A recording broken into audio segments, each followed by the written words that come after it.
We have a quorum, so I call this meeting to order. This is the year of the snake, and this is our first meeting this year. So let me wish everybody good health and prosperity and happiness. In the 2025 legislative session up to the last meeting, we have approved 2 items with a total commitment of $42.984 billion. There are 2 discussion papers on today's agenda. These are all new funding proposals from the administration, totaling a commitment of $2.8221 billion.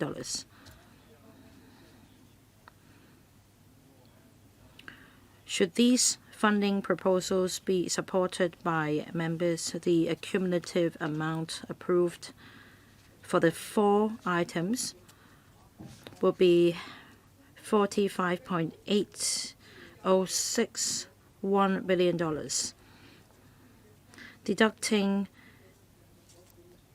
$27.3407 billion for land acquisition and computerization projects. The total commitment for public works would be $18.4654 billion.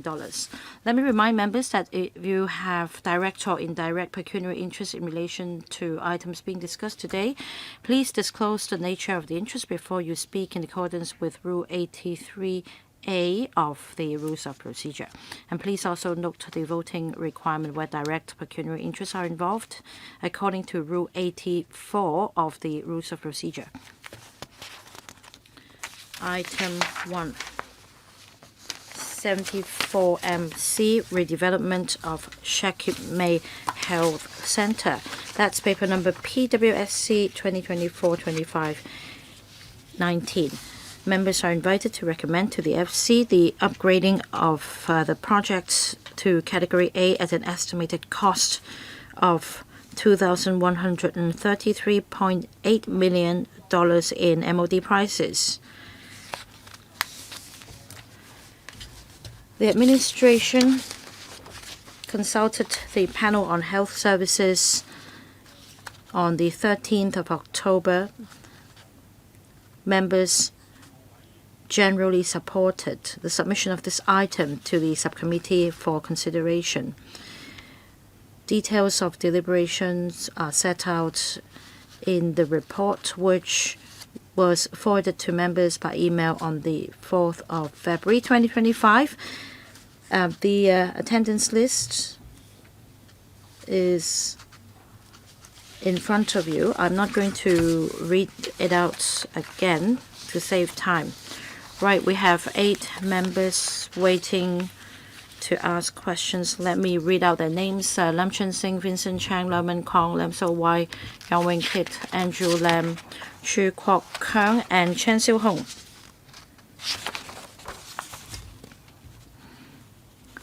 Lam Chun Sing will kick off. 4 minutes, please. Thank you, Chair.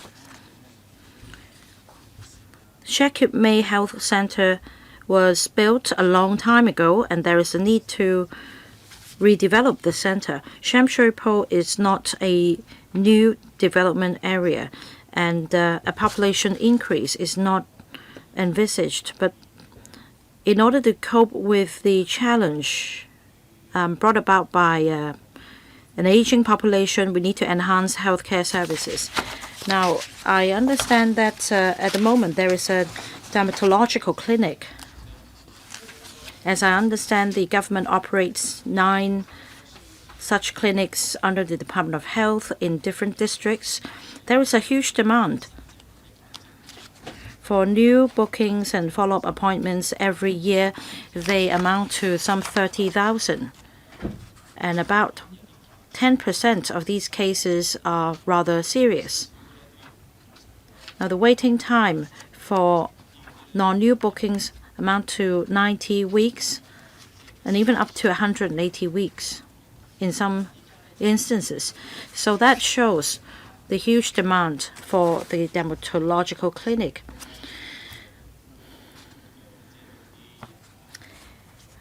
Of course, we do not have any data as to whether dermatological conditions are particularly serious in primarily grassroots communities such as Sham Shui Po. But in the past, I have come across cases in which the residents suffer from eczema, and since they live in subdivided units in a humid and hot environment, as in summer, their conditions may become more serious. Now, I understand that these conditions can be treated in the dermatological clinic, but not many people would apply for these services. Now, this may be out of the scope of today's discussion. My question is whether the dermatological clinic would be able to meet the demand in Sham Shui Po. Now, my next question is this. In 2022, the Sham Shui Po District Council discussed the same item. And at the time, it was estimated that the center will be commissioned in the first quarter of 2029. Now, from today's paper, I understand that there will be a delay at least by a year. That is, it won't be commissioned until 2030. May I know why? Because you mentioned technologies such as MIC. Is it possible to compress the construction timetable? Dr. Lee? Dermatology. I'll give the floor to Dr. Zhang to take this question about compressing the project timetable and adopting, say, MIC. I'll give the floor to Mr. Young in a moment. To answer the first question,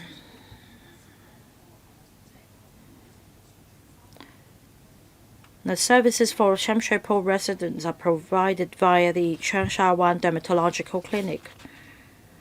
We also note that the waiting time is longest among the clinics in all districts, and that's up to December 2027 for new bookings. There is a need to operate another dermatological clinic in Sham Shui Po, but before this clinic is commissioned, we introduce measures.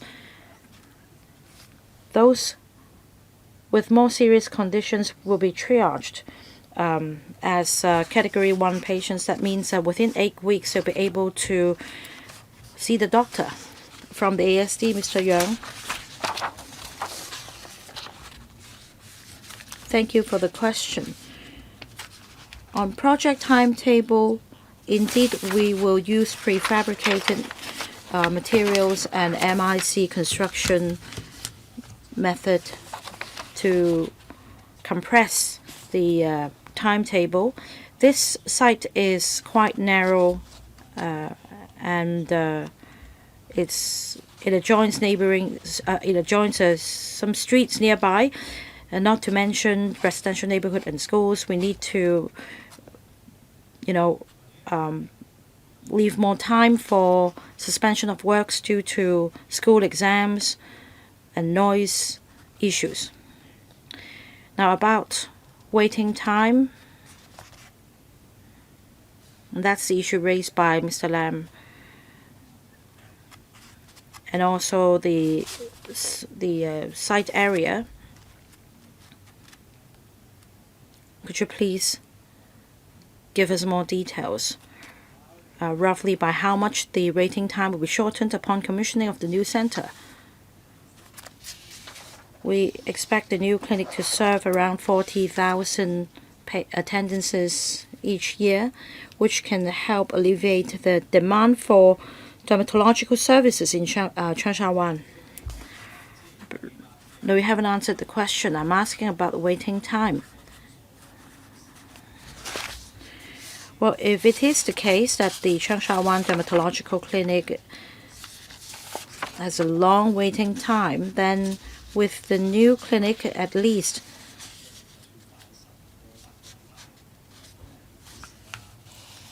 for those lining up for the clinic, they should be able to enjoy a shorter waiting time, say by 8 to 10 weeks, so that apparently with the new clinic there will be some sort of improvement. So that's about resource allocation and manpower. I do hope that with our support, the new center will provide some improvement. Mr. Vincent Chang. Now, I support this project. I have been following up on this item for many years. The District Council has urged the administration to adopt seamless transition, and I thank the administration for heeding our views. In terms of the scope of works and other details, you have already had the support of the District Council. Now, I have a number of questions. One is about construction costs. It costs about $2 billion. Now, we need to spend within our means. So do you have other data for us to make comparisons so that we ensure that this is a no-frills project?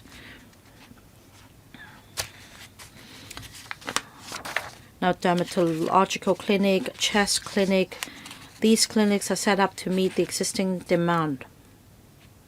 But I do hope that you explore enhancing the GOPC sessions in the evening and public holidays. Now, during Chinese New Year, it is said that the A&E departments are bursting at the seams. Now, in fact, that's also the case for this district. So, upon redevelopment, I hope that you will provide or enhance your services.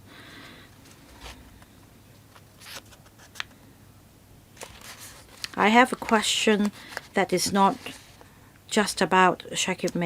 In fact, as I understand from chair of the URA that there will be an 18-story building in Cheung Wan, I'd like to know the division of work and what services will be provided. Let me take the question on evening and public holiday GOPC sessions, and then as well as the healthcare services and facilities in Cheung Wan, and then Mr. Yuan will take the question about construction cost. Now, upon redevelopments, there'll be enhancement of hardware, which means that there'll be more consultation rooms for us to enhance service capacity. However, we also need to have regard to manpower level and see whether we have other forms of support. So at this point, I won't say no, but it depends on the service capacity and service demand upon commissioning of the center. Now, about this new building in Cheung Wan, in terms of primary health care, we have different initiatives in different districts. In Cheung Wan or Shek, we have District Health Center. At the moment, we're looking for a permanent location.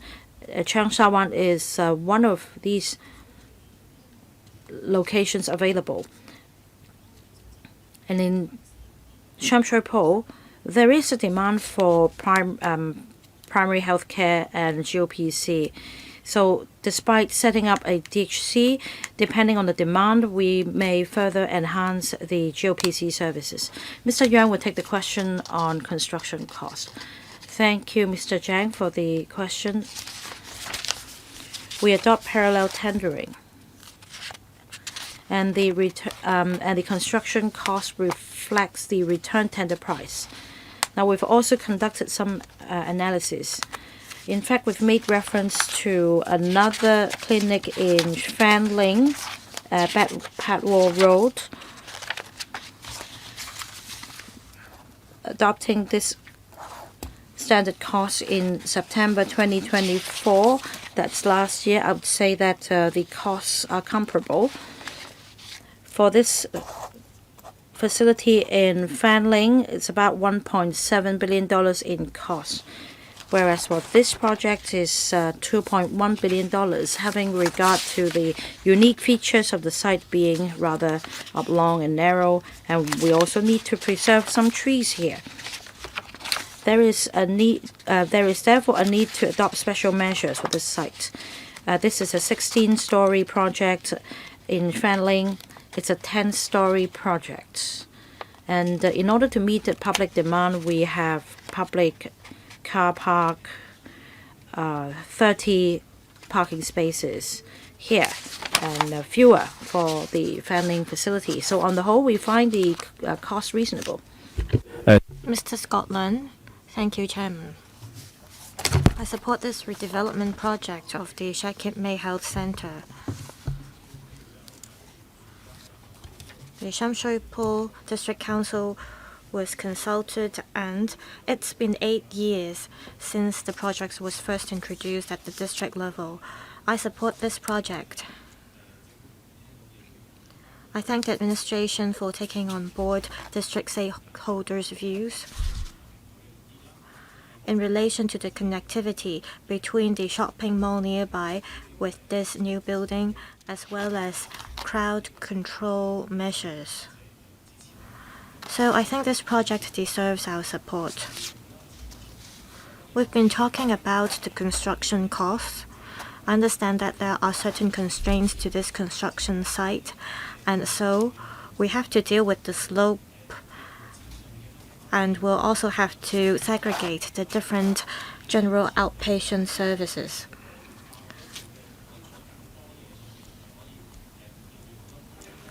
Can we preserve more space for diversified services? For instance, spaces will be reserved for 5G services. Will there be more services?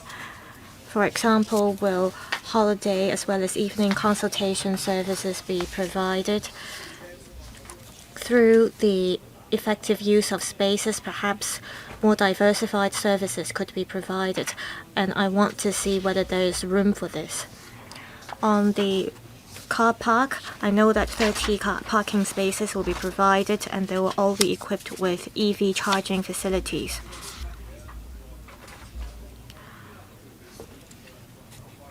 Will 1 or 2 of these car parking spaces be equipped with fast chargers? Well, people will have to wait for some time to get the services. Will chargers or the charging facilities be able to accommodate the EVs of visitors?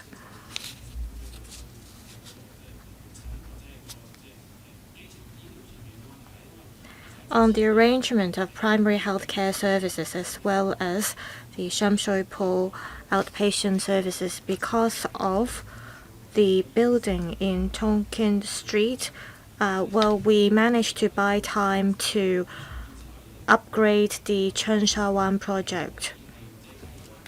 After the new building is put into service, will the administration review the different services provided in the district? Will there be new services provided in Chenshawan district, including the Namshan estate in Shek May? This is because the buildings in Shek May are rather old now. Will there be reprovisioning of buildings or facilities so that new services could be provided? Dr. Libby Lee. I'll talk about the services first. I thank Mr. Leung for the support. With the support of district stakeholders, we're able to introduce this project to the LegCo now. On primary healthcare services, indeed, we need more consultation rooms so that we can provide services for the public. We have taken into consideration cost effectiveness, and we want to unleash the potential of this site so that we can make good use of it.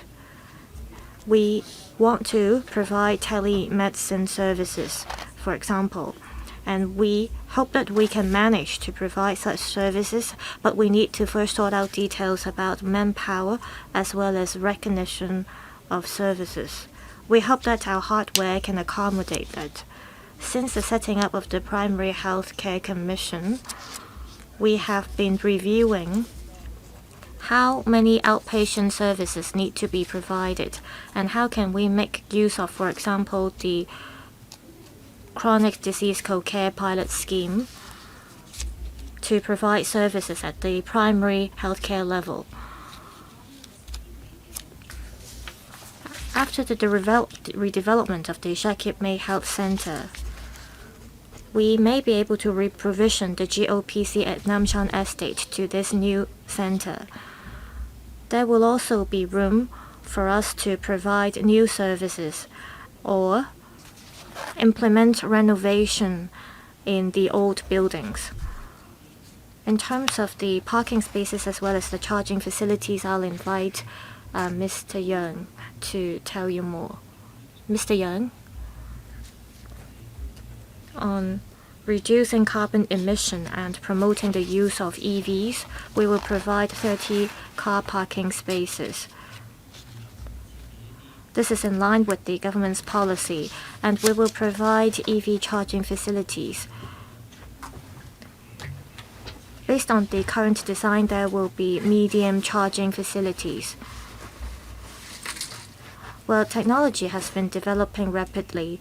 We will consider proactively that without compromising the construction time as well as the cost, we might be able to add 1 or 2 more fast chargers to the car parking spaces. We will talk to the Transport Department to see how we can implement that.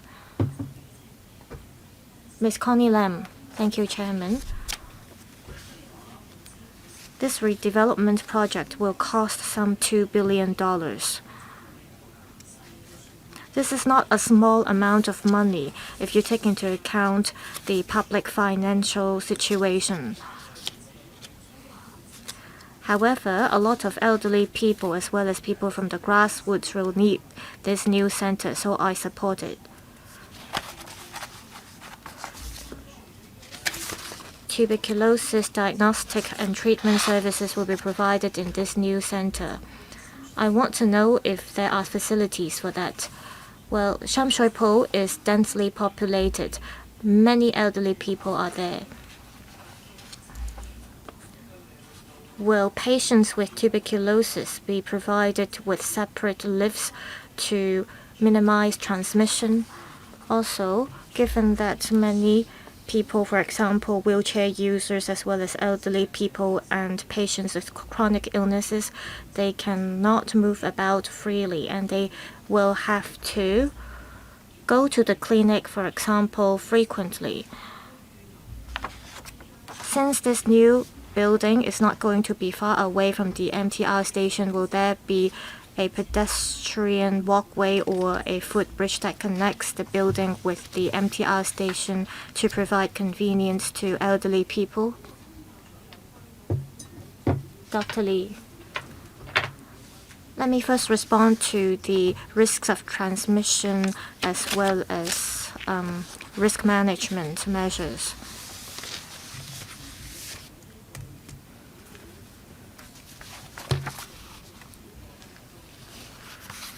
There was this chest clinic in the old building. There will be a separate lift that brings people to the chest clinic in the new center.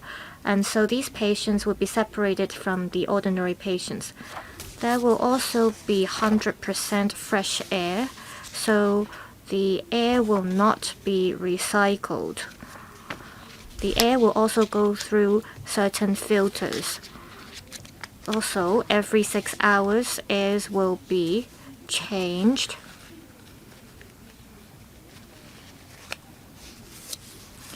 This is the highest standard disease prevention measure. We also will have a fever clinic for patients with fever to rest there so that they won't transmit the illnesses or diseases to other people. So this is in terms of the design. Mr. Young will talk about the barrier-free facilities.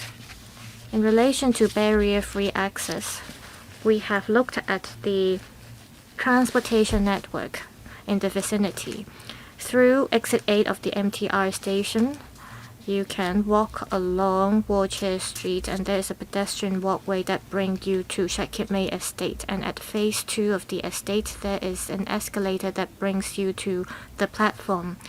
There is another footbridge that brings you to phase 6 of the estate.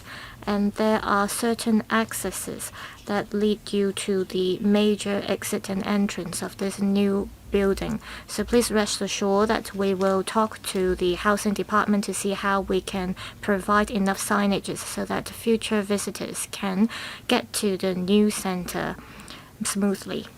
Mr. Kitson Young. Thank you. I speak in support of this redevelopment project, despite the fact that it's going to cost $2 billion. We have to make good use of the money spent.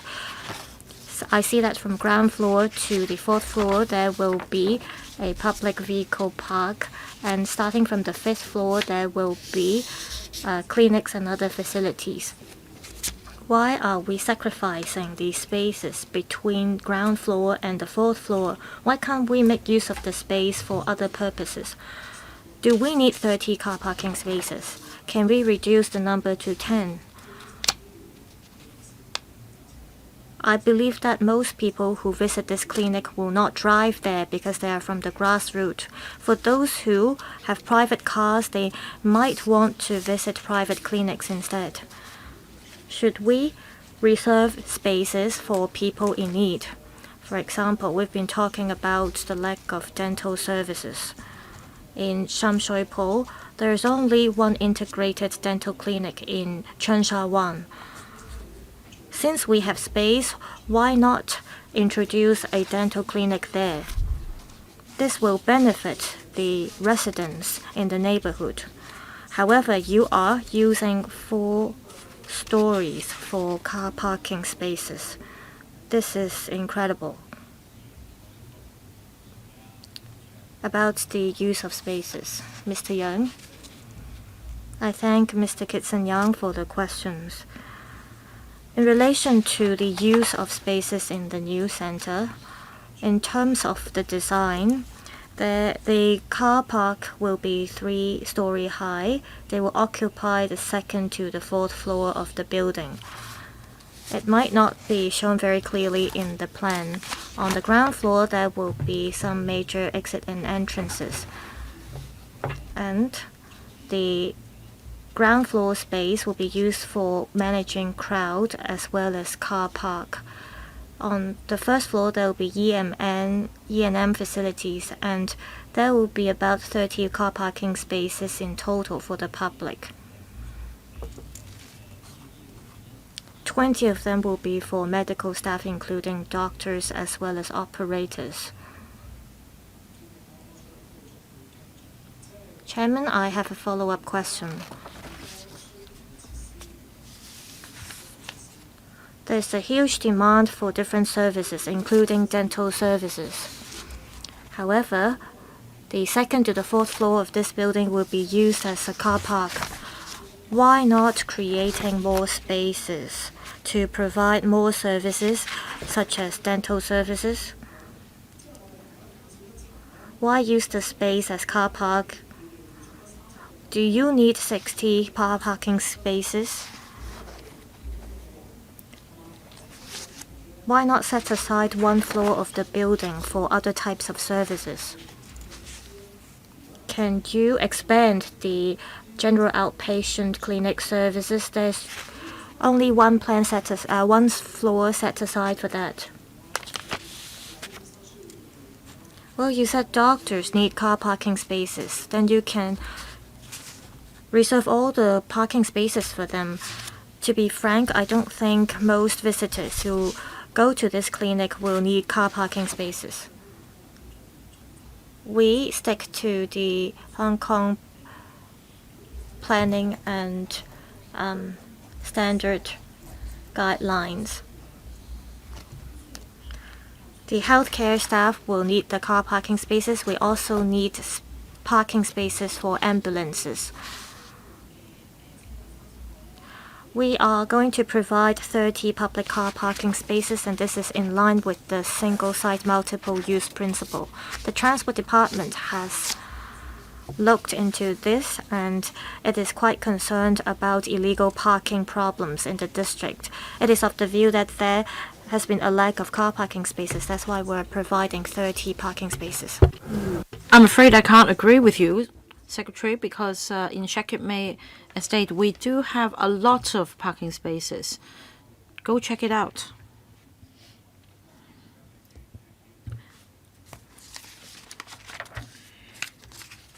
I think the point on PVP is about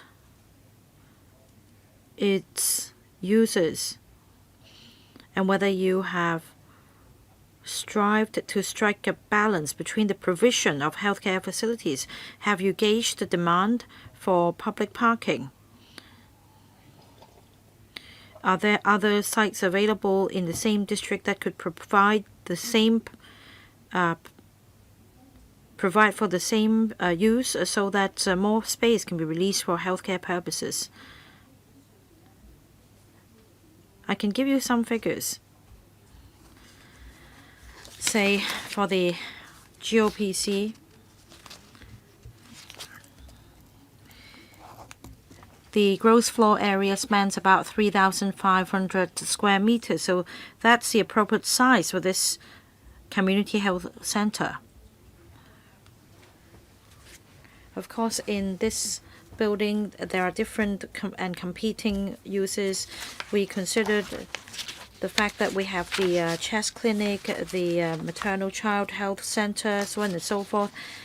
And upon redevelopment, all these clinics will enjoy a larger size, will enjoy a larger area. So we find the arrangement appropriate.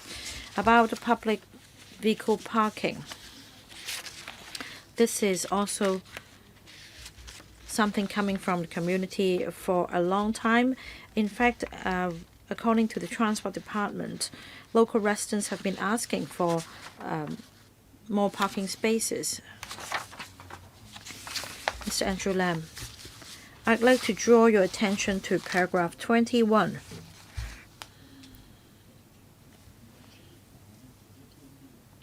Usually, when it comes to construction unit cost per square meter, we adopt the MOD prices. This is rather unique in the sense that you have adopted the price level in September 2024, making reference to the facility in Packwall Road. This project was approved in 2022. Now let me cite some figures first. Now, if we adopt the MOD prices, the unit cost should be $52,654 per square meter. Here, the cost provided is $42,941 per square meter. That's cheaper than the facility in Packwall Road, but in fact, if we adopt the same yardstick, it should be $38,900 for the Fanling Packwall Road project. Now that's 11% lower. So adopting the September 2024 prices, that means a 22% surge. So my first question is why you have chosen to express the cost figure in September 2024 prices. What is the consideration for expressing the unit cost in September 2024 prices instead of the MOD prices, which would translate to a much higher amount? Mr. Yang from ASD, please. Thank you, Mr. Lam, for the question. We need to have regard to the unique features of each and every project. For this project at Packwall Road, we applied for funding in 2022.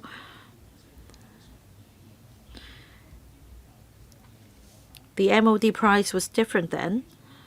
In order to make an apple-to-apple comparison, we need to adopt the same yardstick, and that is why in this paper we have gone for the September 2024 prices.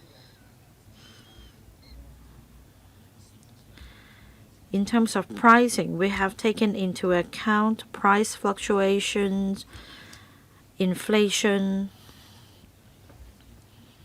and we find this kind of comparison more reasonable.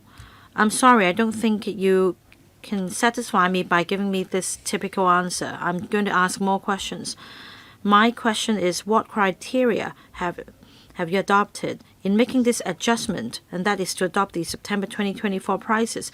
Because usually you use MOD prices in all the electrical papers. Why are you adjusting the figure here?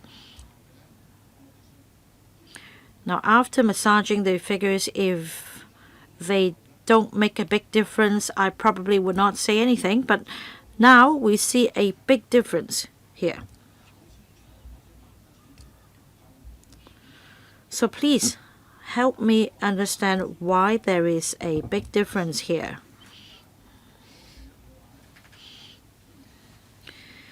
If your explanation is that it's due to change in the level of prices over the years, then you really can't explain away the 22% increase and the 11% decrease if we adopt the September 2024 prices. So please explain the adjustment, Mr. Yang.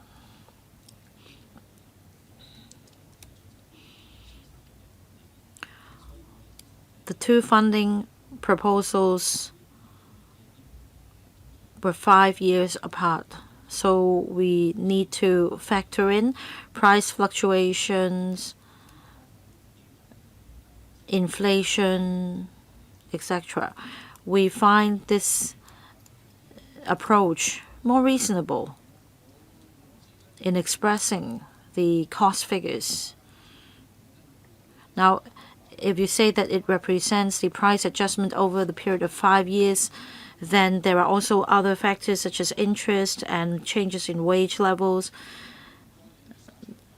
In that case, that means all the baseline figures were different in the past 5 years. And if that is the case, you need to set out the breakdown dollar by dollar. I'm going to make this request anyway, although it's up to the subcommittee to decide whether to allow this item to be submitted to the FC. Well, in terms of public works, we provide information about the estimated cost for projects to the PWSC for reference. So, as explained by the ASD, now the cost figures may be different because of changes in price levels every year and the annual expenditure levels. Now, if we want an apple-to-apple comparison, we need to adopt some base figures. So, Chairman, if I may, I will ask my colleague to prepare a written reply for members' reference after the meeting. Right. Do explain to members that you adopt the same baseline figures. I think Mr. Lam's point is that you should avoid causing any misunderstanding and expressing the figures in a way that are massaged in your favor. Next, Mr. Zhu Guokao. I understand that upon completion of works, part of the site will become Shek Estate. This patch of land will be used for the main entrance and exit, and also a drop-off area. But as I understand, there is a gate installed at the entrance facing Wachai Street. My question is about management and the right of use, and that is to say, does it mean that for vehicles accessing the community health center, they will need to go past the gate at the Shek estate first, and does it mean that there will be extra charges incurred? Who will take this question, please? Thank you, Mr. Zhu, for the question. At the planning stage, we discussed this matter with the housing department.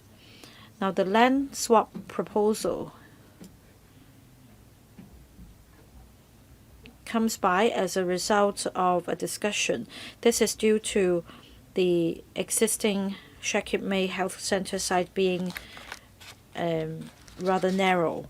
And we discussed with the housing department about the land swap proposal to optimize the land resources, and that upon redevelopment a new arrangement will be put in place, and that this access road connecting to Wachai Street will allow vehicles to access the community health center, and that is a much better arrangement than the current Barrack Street entrance.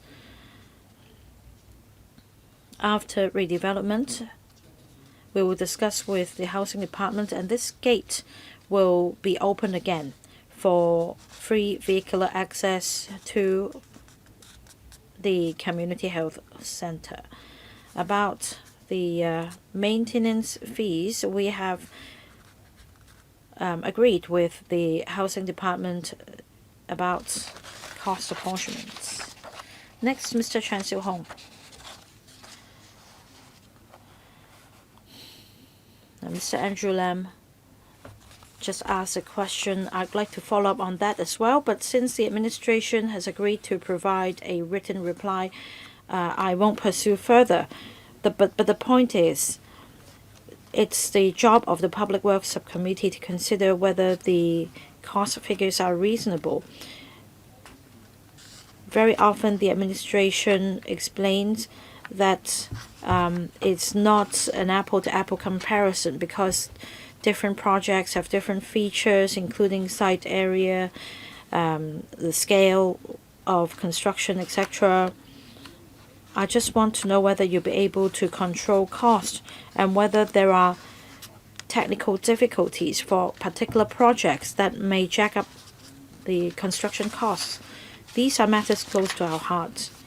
More importantly, you've quoted the figure in September 2024 prices instead of MOD prices.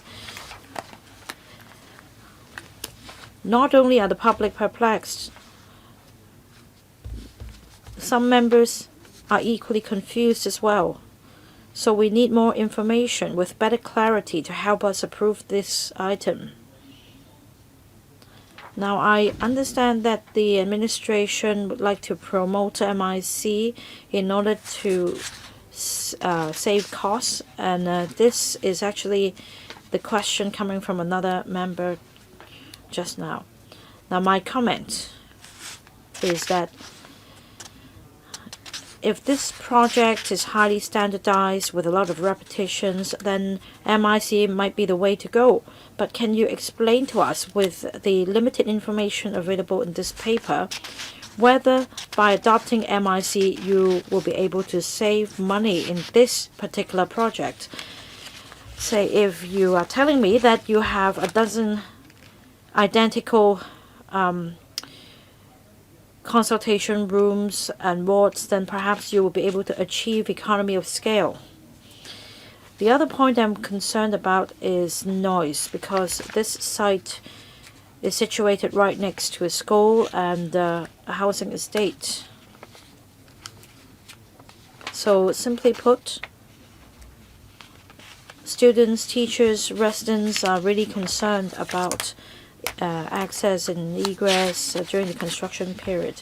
And also, according to paragraph 25, you estimate the annual recurrent expenditure arising the project to be 333.57 million, including 194.1 million for the housing hospital authority. Now, I need some reassurance. Please tell me these figures are reasonable when it comes to healthcare spendings and the operation of the ASD facilities. Please explain the figures. Undersecretary, I'll first address the last question. I'll leave the rest to Mr. Young. On the annual current expenditure, Mr. Chen is right. The annual current expenditure for the HA will be about $194 million. For the other facilities that include the chest clinic as well as the maternal and child health center, they will be managed by the Department of Health, and there will be an annual recurring expenditure for the Department of Health that cost about $100 million.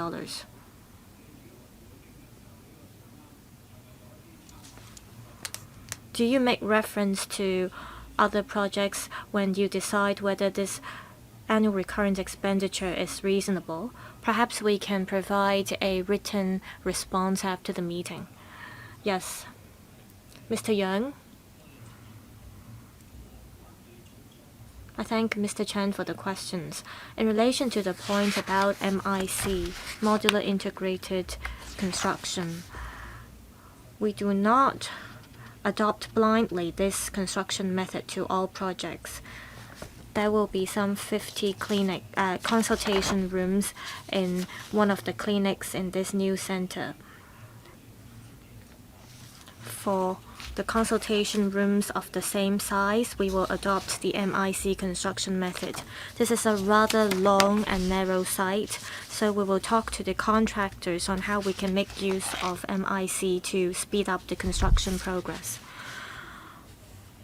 On vehicle access, near Berwick Street, there are some residential developments as well as schools. So students make use of that road when they go to school.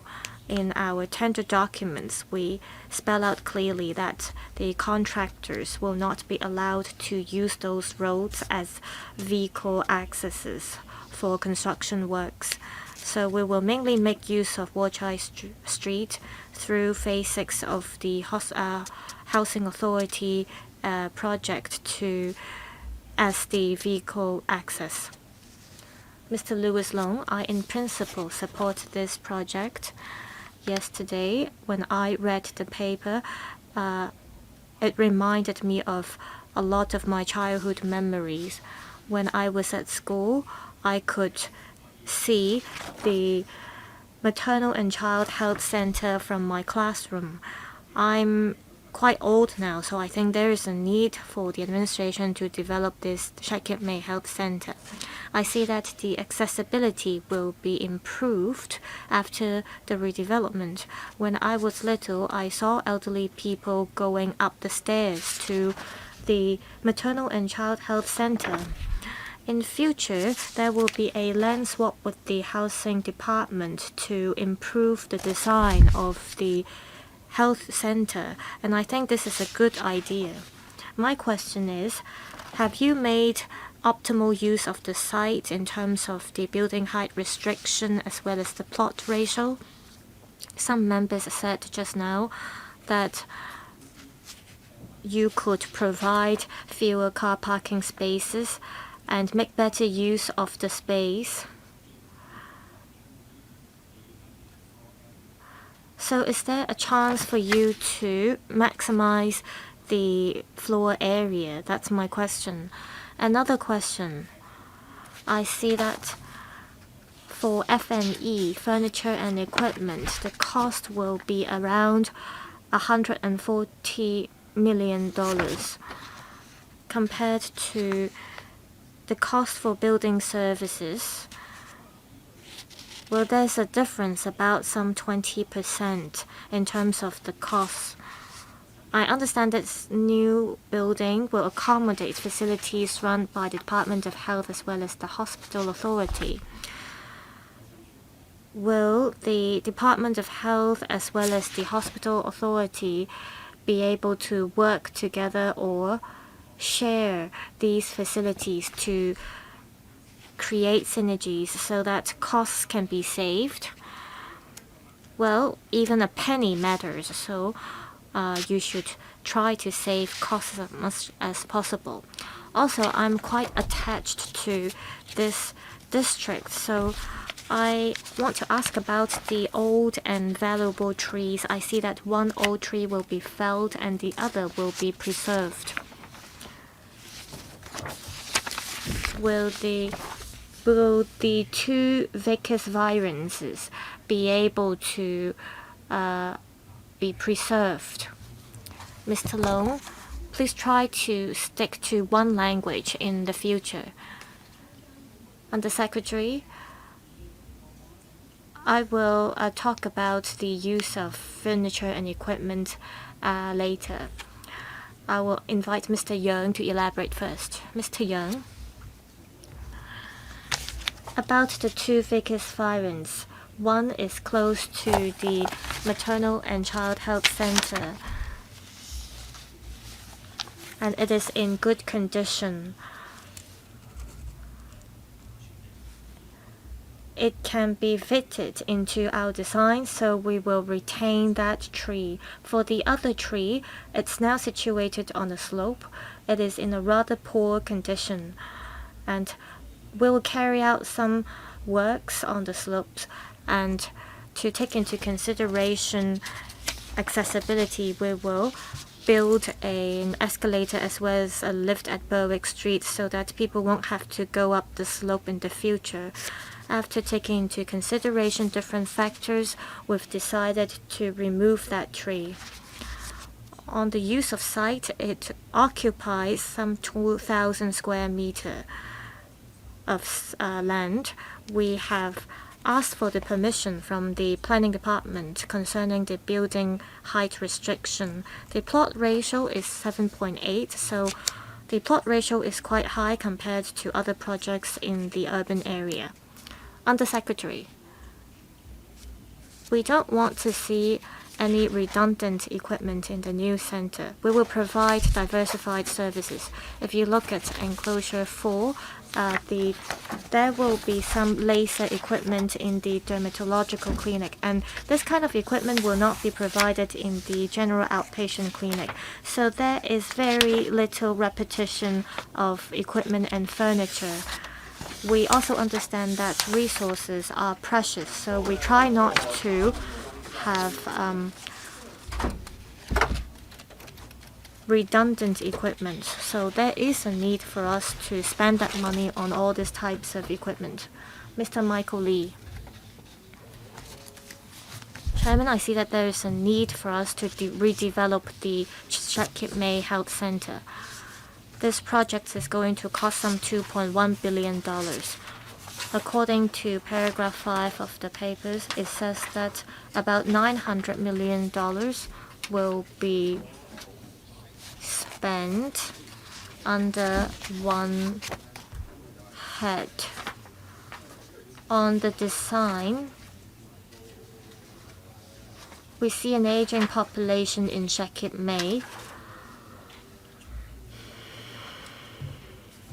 There is a need for us to carry out the redevelopment project, but is it a forward-looking one?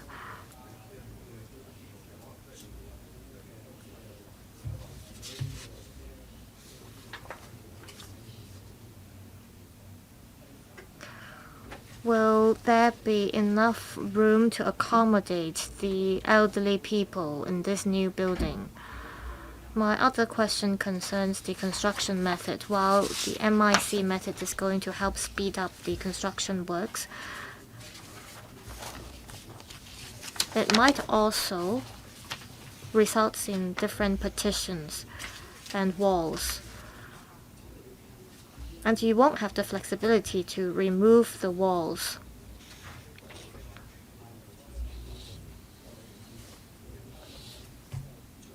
Do you foresee this, and is that acceptable to you? For example, you won't be able to combine the different partitions and rooms if you want to do that in the future. The entire building is about 78 meters high. It's a 16-story building. What is the headroom between each floor? can you reduce the headroom so that more spaces can be set aside for other types of facilities? Under Secretary. Let me respond to the questions about the headroom as well as the use of space. We look at whether there is enough primary healthcare service in the entire district. Even with the redevelopment project in Shek Mei, in this district, we still need to provide more general outpatient services for local residents. Of course, with this redevelopment project, we will be able to provide more outpatient services. However, we need more. That's why we need to step up the other primary healthcare services in the district. Compared to ordinary buildings in this health center, we need to reserve space for equipment and machines. If the headroom is too low, we won't be able to accommodate the equipment.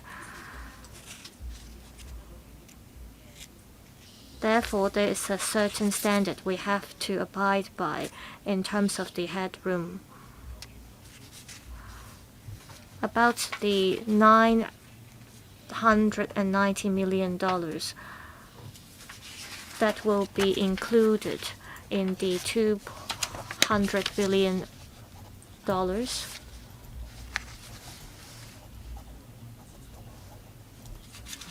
For the hospital development project, well, we're asking for $2.1 billion for this project, and part of the facilities to be provided belong to the first hospital development plan. And this project will account for some $900 million under the $200 billion of the hospital development plan. There are certain requirements that we have to meet to build this new center.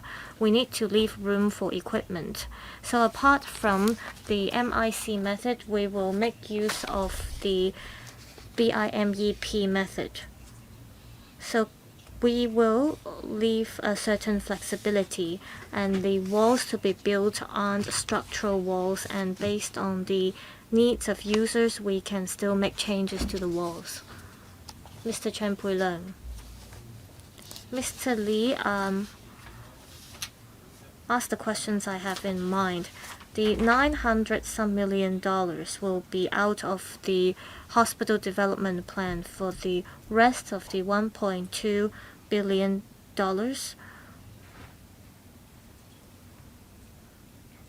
will that be accounted for in the next hospital development plan? In relation to the annual recurrent expenditure, it will be about $330 million, and the hospital authority will take up $194 million. Also, I want to express my support to this redevelopment project. I'm quite familiar with the site. We have to go up a very long staircase to get to the existing health center, so I express my support to this project. Under Secretary, I think you have talked about the recurrent expenditure. For the first hospital development plan, the government back then announced a 10-year development plan, and this plan could be used for clinics as well as hospitals. We hope that there will be a new health center in Shek Mei, and we set aside $900 million approximately, and this is accounted for in this hospital development plan. But you see that in this new building, there will be facilities provided by the Department of Health, and that's why we need extra commitment. Concerning the annual recurrent expenditure, $194 million will be for the hospital authority, and some $140 million will be taken up by the Department of Health. Dr. Lo Wai Kwok. Thank you, Chair. I speak in support of this item.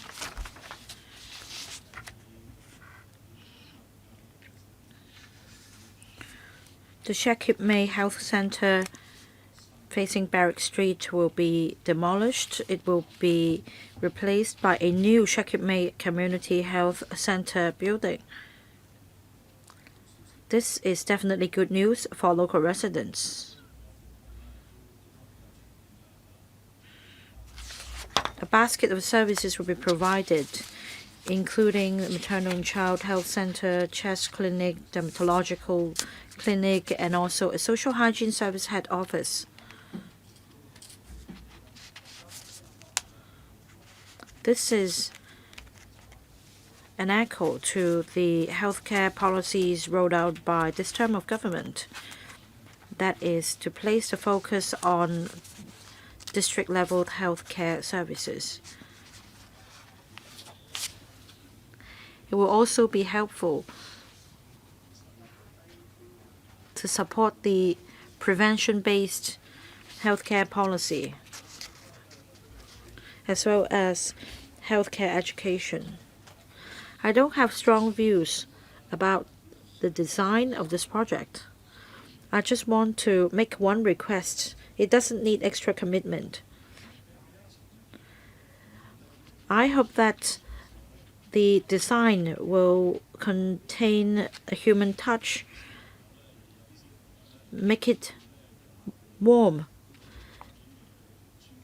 It should not be white in color, in other words, because whenever children visit hospitals, they cry because they don't feel comfortable. So in terms of the color tone, please give it some thought. You don't need extra money for that. Just make sure that people feel warmer inside. Another point is about the second hospital development plan for the hospital authority.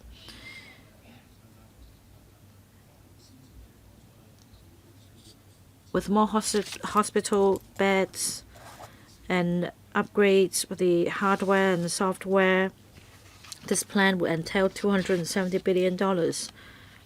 I'd like to know when the administration will come and explain to the Legislative Council so that we can further improve the plan. Well, to answer Dr. Lo's question, next week at the council meeting, I will have an oral question about that.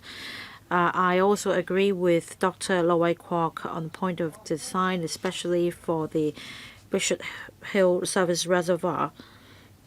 Likewise, the ASD should give it some thought when it comes to the design, because this is a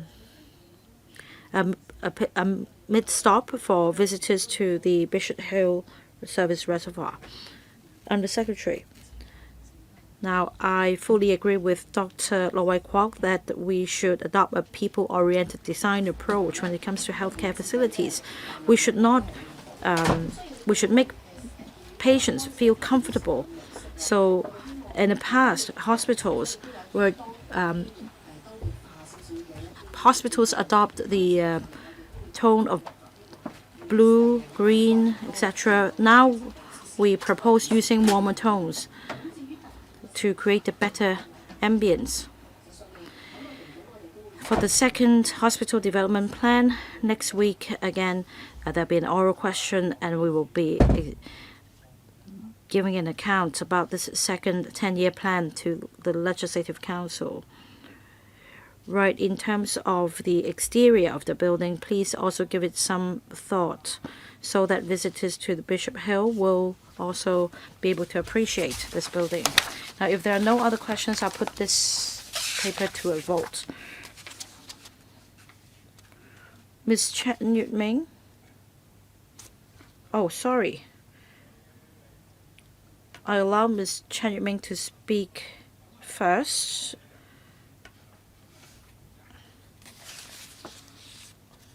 Oh, you don't want to speak? All right, I'll put this to a vote. For those in favor of PWSC 2024-25-19, please raise your hand.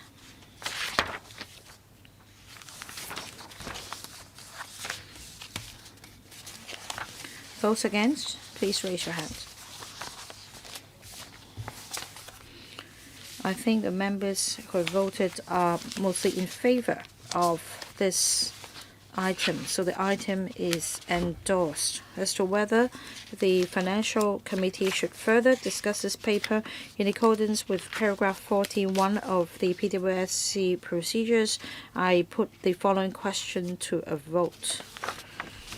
That this subcommittee recommends a further discussion of the proposal contained in PWSC 2024-25-19 by the Finance Committee. Let me remind members that if you support this item, that it means that the PWSC recommends a further discussion of the paper by FC. If the question is vetoed, that means the PWSC does not recommend a further discussion at the FC.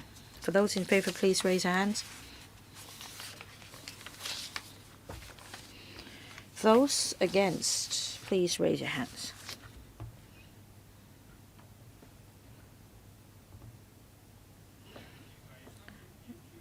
I think members who have voted in this item are mostly not in support of this item, so the item is vetoed. The PWSC does not recommend a further discussion of this item, PWSC 2024-25-19, by the Finance Committee. So much for this item. We invite the next team of administration to come in for the next item. 項目289 Item 2, 895TH, PWSC 2024-25, number 20.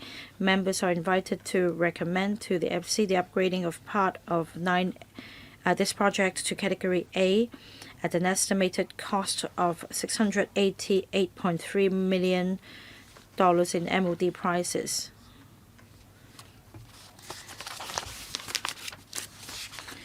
The administration consulted the transport panel on the 16th of February.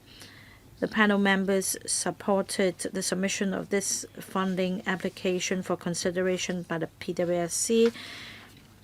This panel report was emailed to members on the 4th of February this year.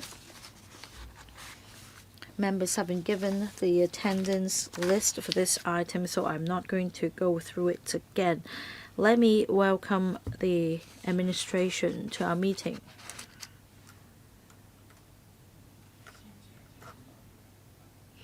I will invite the administration to walk us through this paper. I understand that a PowerPoint presentation is available. The Highways Department will give a presentation. Thank you.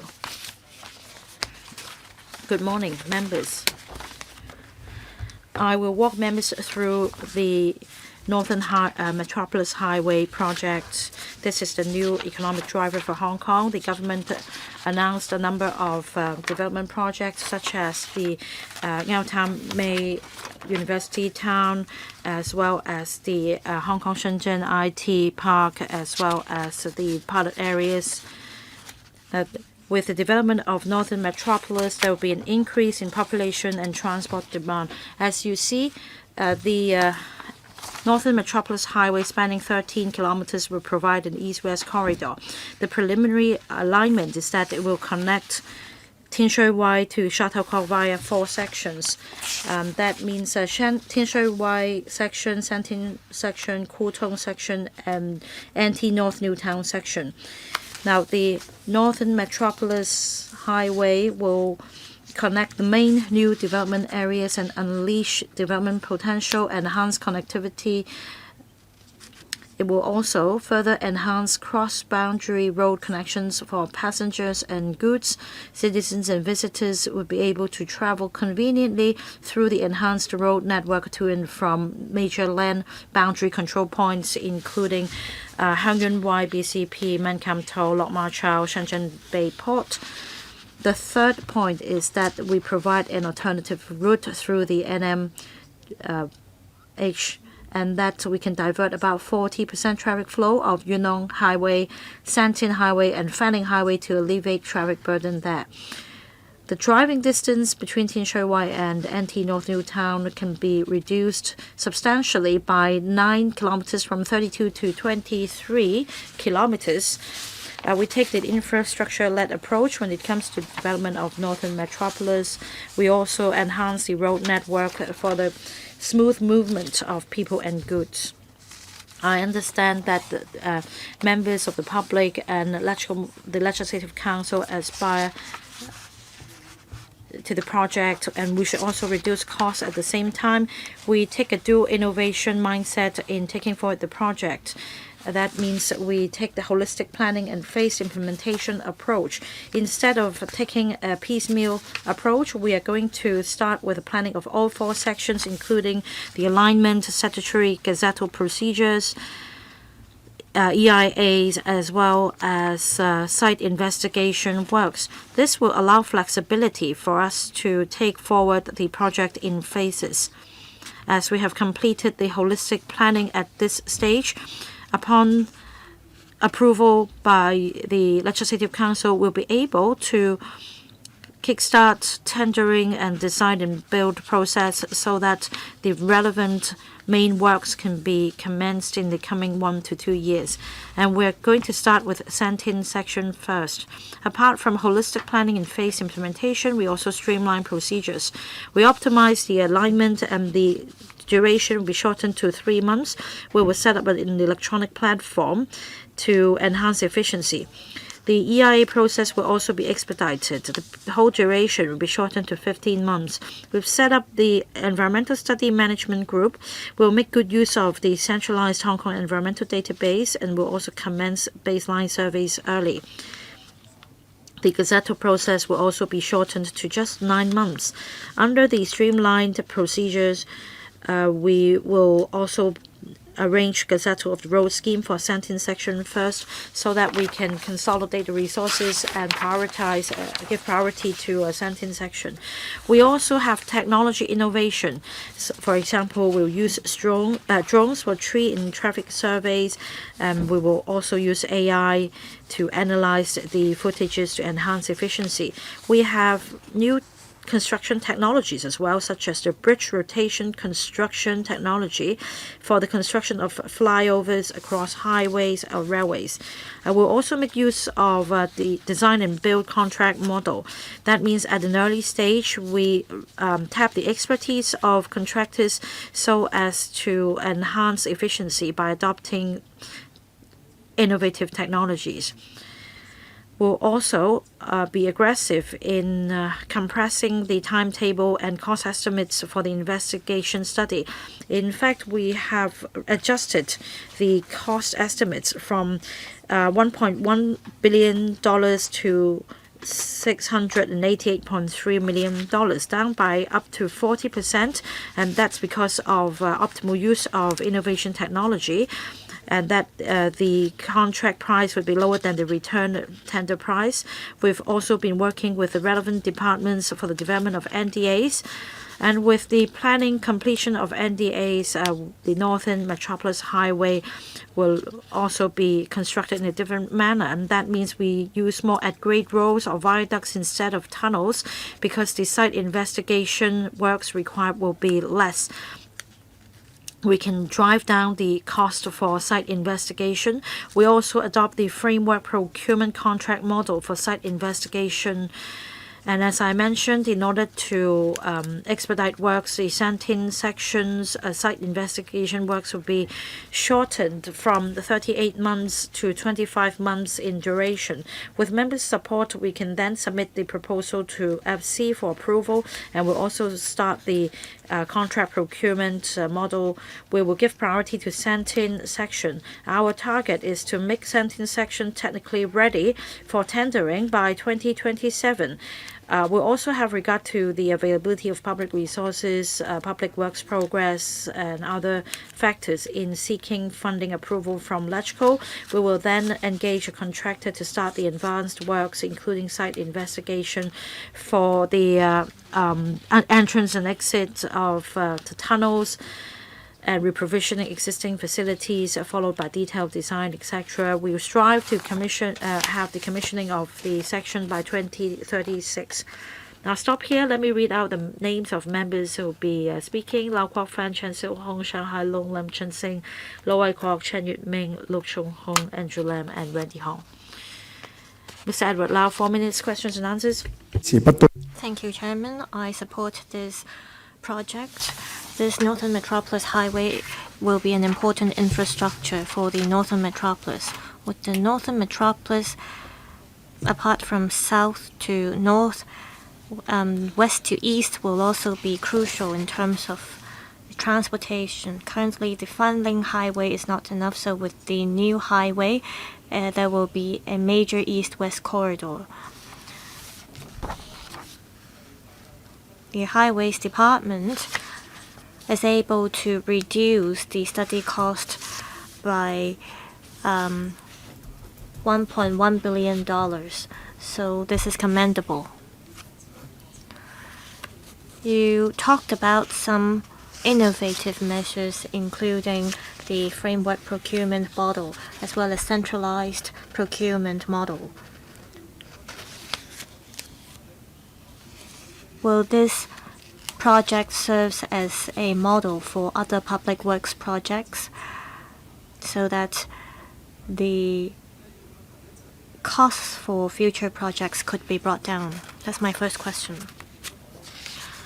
Now, the alignment of the Northern Metropolis Highway, I think there's room for improvement. In the northern part of Northern Metropolis, from Shong Chui Kiu Ha Chin to Sha Tao Kok, and to the west we have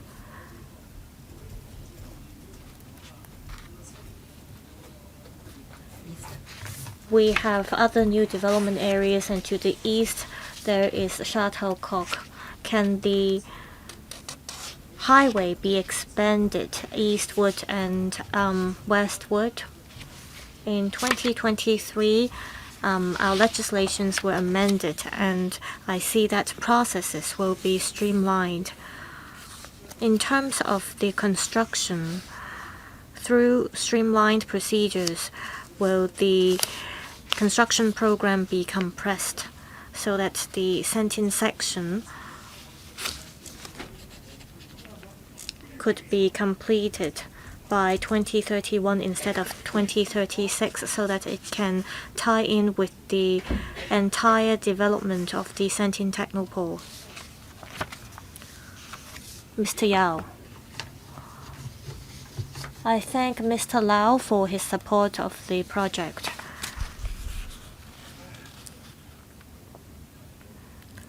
We managed to bring down the consultancy fee, especially on the costs of the investigation study. The number of investigation studies to be carried out will be reduced, as well as the unit cost. This is mainly because of the alignment. The number of investigations to be carried out for tunnels is different compared to that of a viaduct.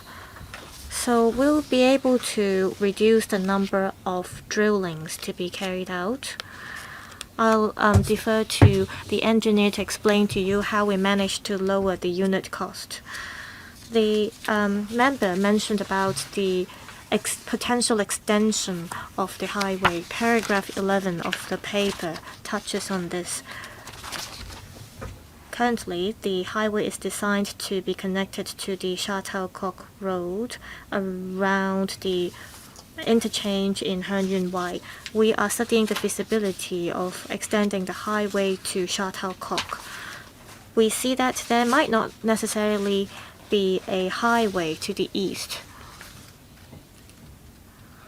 So we are looking into it still. We want the highway to be connected to the Shenzhen Bay port as well as the Hongshui-Q station, which is going to be an important cross-boundary station. We also want to improve the local road networks. We are also in talks with the relevant parties about the Hongshui-Q development areas. We want to connect the Northern Metropolis Highway to some BCPs. Mr. Chong, the Development Bureau is trying out the procurement framework model. It is a new policy, and the investigation study will adopt this procurement model. Normally, the contract period spans 3 years. Through this model, contractors will be able to make use of their resources effectively. They will introduce new technologies to reduce the construction costs. The government has commenced the tender exercise. We have also entered into contracts with relevant contractors under this framework model.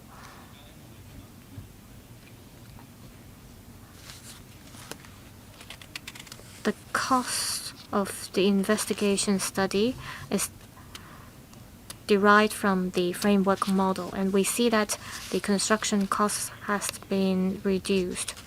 Mr. Chen Xiuhong. The Northern Metropolis Highway is crucial to the development of the Northern Metropolis.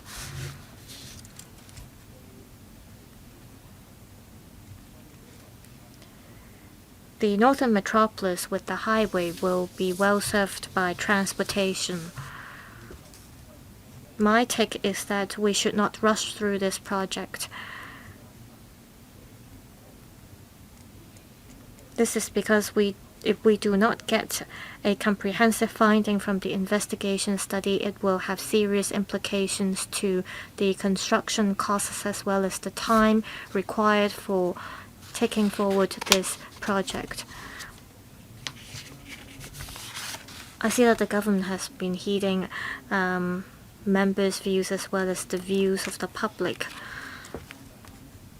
And the government has been trying to save cost and speed up the project.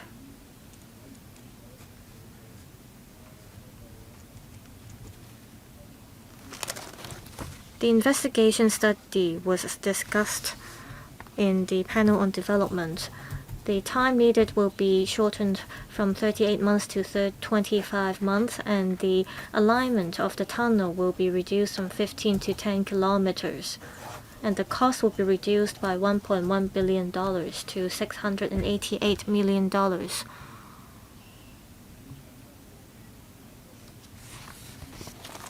I see that you have optimized the alignment as well as made use of new technologies.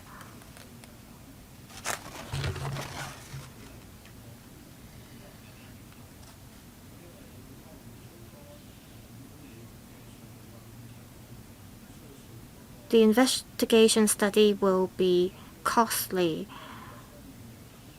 if you are going to build more tunnels.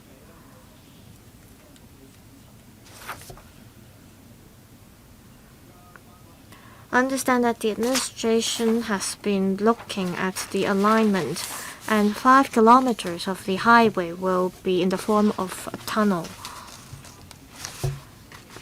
Paragraph 23 of the paper states that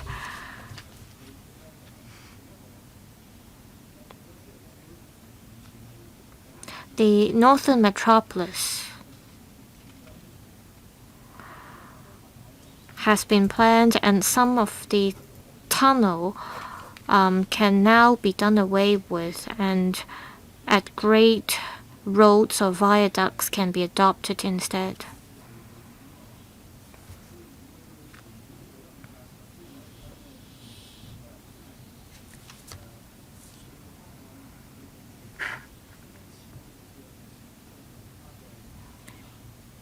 If you adopt the design of at-grade roads or viaducts, will you be confident that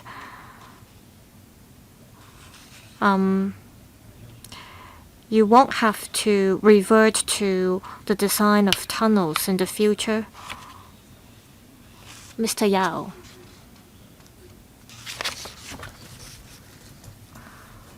The cost has been reduced from $1.134 billion to $688 million. And $338 million have been saved.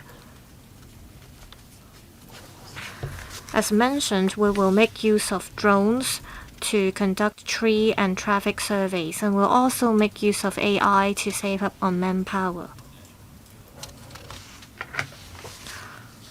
We are going to carry out the study in phases as well as the project in phases.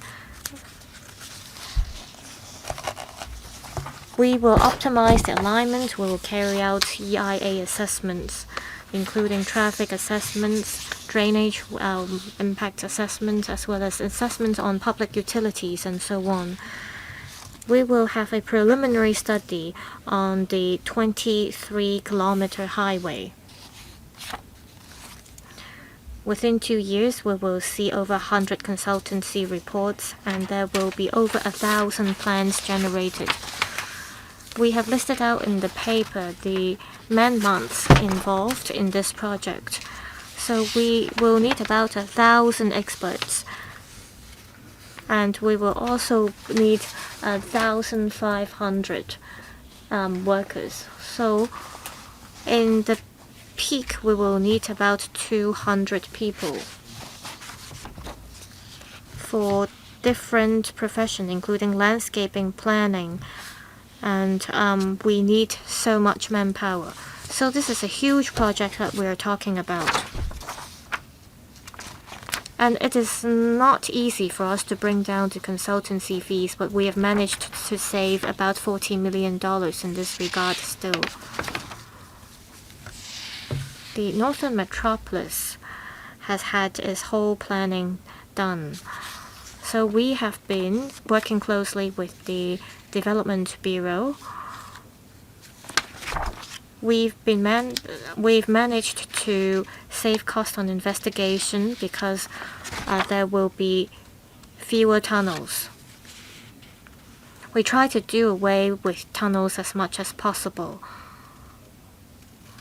And that's how we came up with the optimized alignment.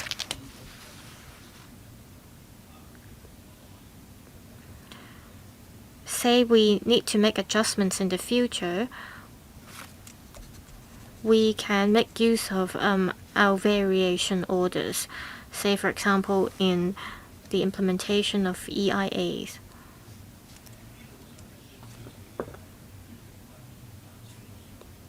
Mr. Yao, I'd like to follow up on your point about tunnels. You won't have to build lots of noise barriers, right, if you are doing away with tunnels.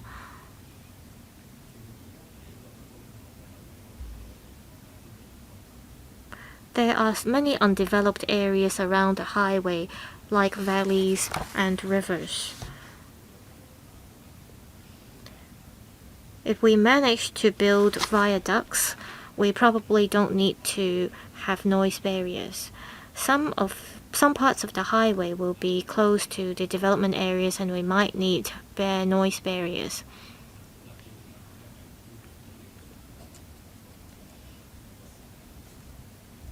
The construction costs as well as the time needed will be much lower if we build viaducts compared to those for tunnels. But we will still carry out the EIA. Mr. Zhang Hailong, I speak in support of the Northern Metropolis Highway project. When the government first introduced this project to us just now, it said it has managed to bring down the costs. According to the paper, such as paragraph 6 and paragraph 7, they said that the entire highway will only be commissioned after 2040. For the Sentin section, for example, the government's wording is that it will strive to have this section commissioned by 2036. Does that mean the government is not confident that it will be commissioned by 2036? I think it will take too long if it is only commissioned in 2036. Take the loop as an example. The ITIB last year promulgated a plan for the loop, and the entire loop will be completed by 2035. By then, there will be 1 million square meter of floor space completed, and 52,000 jobs will be created. After the plan was released, there were views that there has yet to be a complete transportation plan. Can you enhance speed? For example, it will take you some 25 months for the Gazetto. Is there room for you to speed up that process? Say by the second half of this year, there will be enterprises setting up operations in the loop.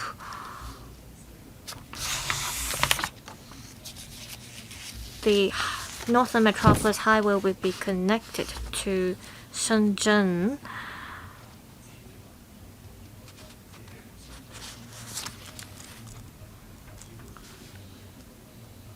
Can you release any information about any arrangements that connects the loop and Shenzhen? Mr. Yao, I thank the member for supporting this item. As for timetable, as I mentioned just now, we want the project to be technically ready for tendering by 2027. With electrical funding approval, we could then proceed to signing the D&B or design and build contract. And then the preliminary design and advanced works could take place in 2028 for actual construction to begin in 2029. So it will take 7 years until 2036. Now, in fact, we're talking about some 7 kilometers of tunnel. It comes in 3 sections. I mean, the total length is 3.5 kilometers, slightly more than 1 kilometer per section. Now, we are being very aggressive. At the moment, we haven't done any site investigation, and we haven't drilled any holes. But after completion of this investigation, we may be able to use new technologies. For example, using MIC, we could build the bridge in a holistic manner, traversing all the traversing the 2 points, and then even if this is not possible, we can then break it down into different sections. For example, for the university town in Sectin Technopole in Yaotan May, it will commence in 3031 to 34, and there are also other transport facilities such as the Northern Link. There is a main line and also the spur line. And as mentioned in last year's policy address, Northern Link will be commissioned in 2034, and all these could help enhance the transport network. But you haven't mentioned the one park, 2 zones, as well as the cross-boundary footbridge within the park. Well, I don't think they'll be able to answer you because that's another project not directly related to this item. Can we have an answer from the administration, Ms. Wong? Perhaps after the meeting, we can prepare a more detailed written reply to the member.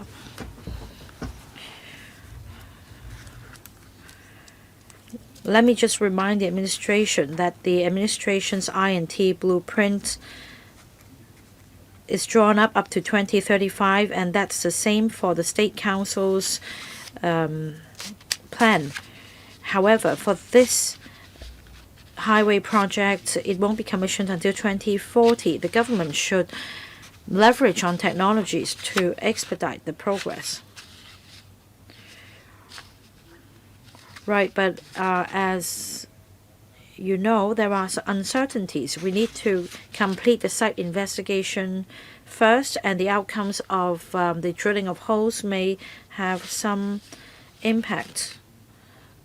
I think we share the same goal. I think this is also the common view of members. We want to expedite works as much as possible without compromising safety, of course. Next, Mr. Lam Chun Sing. The original estimate of this project was $1.1 billion. Now the cost has come down to just $688 million. The paper has given an explanation. They've shortened the tunnel length, and they have made use of new technologies such as drones for surveys, etc. And these are factors driving down the cost. But at the same time, are we sending out the wrong signal? And that means members of the public may think that after all, the cost figures have been inflated in the first place, and that if we are silent about the problem, then we might not be able to address the problem of inflated costs. Now, the original estimate is now a departure from the current estimated cost. So can you explain to us that is it really value for money, or is there cost inflation in the inflation of figures in the first place? So just to clarify this matter for public perception, please. The next question is about EIA as set out in the paper.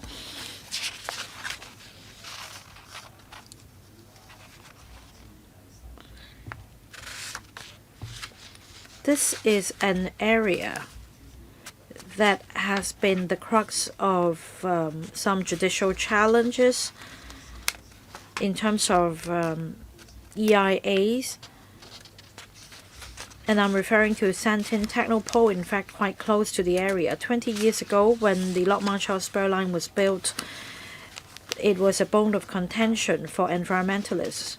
So in terms of advanced works and site investigation, how do you minimize the risk exposure? As you mentioned, the EIA duration will be shortened to 15 months. And that's the case for Santin section. What about other sections? What is your assessment? Will other sections be subject to judicial reviews about the EIAs as well? Now, another point is that, as you mentioned on other occasions, you may adopt the bridge rotation method or the rotation construction technology. In fact, this was the technology adopted for Fanning Highway. This could help shorten construction time and minimize disruption to existing roads. So will this technology be adopted? Thank you. Chair, about alignment of Northern Metropolis Highway, let me give you some background. It first appeared in the 2030 study, and that's strategic studies on railways and major roads beyond 2030. And then in October 2023 or December 2023, the Hong Kong Major Transport Infrastructure Development Blueprint again floated the conceptual alignment of Northern Metropolis Highway, but it happened 14 months ago. Since then, we have been taking forward the project in full steam. We started with a conceptual alignment, and then we conducted assessments, consultations, As you see, the preliminary alignment is now 23 kilometers. Originally, it comprises a 15-kilometer tunnel. Now it is shortened to just 10 kilometers. And that's exactly why we're able to substantially drive down the cost. On EIA, it's crucial for us to follow strictly the EIA procedures, including all the parameters set out in the technical memorandum. We are confident that we'll be able to complete the process in 15 months because in the first place, the EPD has already established an environmental study management group. So we are able to exchange data and we'll make good use of the Hong Kong environmental database. It contains a lot of data in relation to biological samples, sediments, water quality, etc. And with the baseline figures, we'll be able to expedite our progress as well. The next point is that we're commencing the baseline surveys earlier. Now, for those spots with higher ecological value, we need to conduct a baseline survey spanning 12 months, covering the dry and wet seasons. And that is why we are commencing the process earlier, so that we will be able to complete the EIA in 15 months. Dr. Loy Kwok. Thank you, Chair. About a year ago, we were first briefed about the site investigation study of Northern Metropolis study. We were told that it would take 38 months and it would cost about $1.13 billion. Members of the council all said that the figure was unacceptable. In fact, according to comments online and comments from my sector, with this time span and cost estimates, you could build another city in the Greater Bay Area. Here, it's just the cost for an investigation study. I know that since then, the Highways Department has been exploring ways to drive down costs, and now you're able to shorten the whole duration to just 25 months, and you are able to reduce the cost to just $690 million, and that's good news for us. Of course, you're not just conjuring figures out of the thin air. You have made comparisons and you have conducted analysis in order to come up with these measures.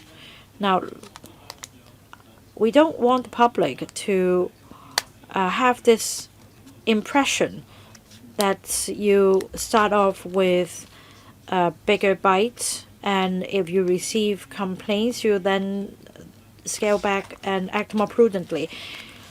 I hope that with good interactions in this council, we can all chip in for a better future for Hong Kong.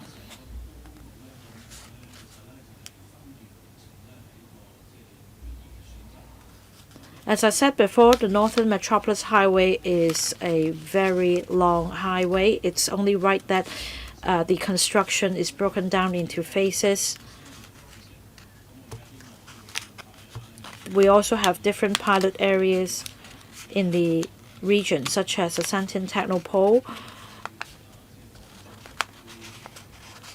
Soon enterprises will move in and set up presence there. We need to build roads earlier for the flow of goods.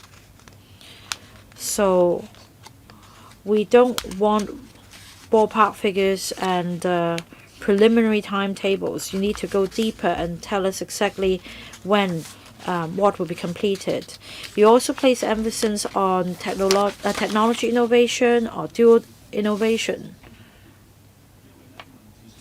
That's policy innovation as well. Now, one innovative measure is to adopt the framework contract procurement model.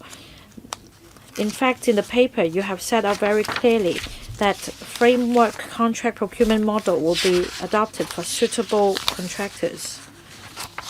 That means you sign contracts with suitable contractors in advance, and that before issuing work orders, the contractors will be required to submit technical quotations for technical proposals, and then you'll be able to choose the best.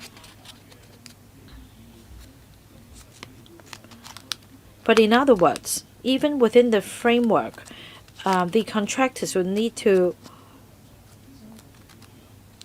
set aside resources and manpower to submit the bid. So can you tell us exactly how this works? I thank Dr. Low for your support and for his acknowledgement of our work. Now, about breaking down the highway into sections, it's exactly because we have the holistic planning approach. We conduct site investigation for the whole stretch of the highway, and then we proceed to build 17 sections first. In the future, if we are to take forward other sections as well, adopting the design and build approach, we engage the contractors at an earlier stage, and that will be able to start tendering after seeking funding approval. That means after completing the task at this stage, 2 years down the road, with funding approval, we can then start the construction of another section. 剛才都 Mr. Chong, as mentioned, the contract will span about 3 years. The investigation works to be carried out are of a large scale. For contractors that have entered into the framework contract with us, they will split the different projects into different works orders. And contractors who have signed contract with the government will provide a quotation on these split projects. And these, the cost of the project will have to be lower than that of the framework project. That means under the framework contract, the total amount of prices will be capped at a certain level. And for further quotation to be provided by the contractors, the prices will be capped at a certain level as well.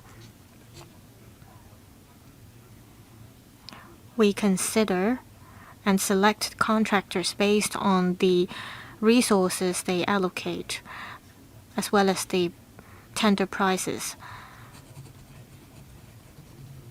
There will be a dozen of works order under the framework contract, and we will pick the contractors based on cost effectiveness.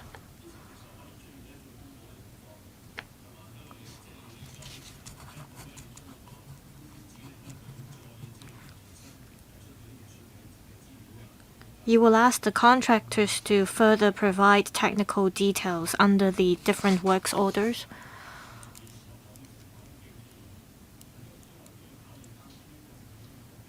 We will consider the tender prices of the contractors.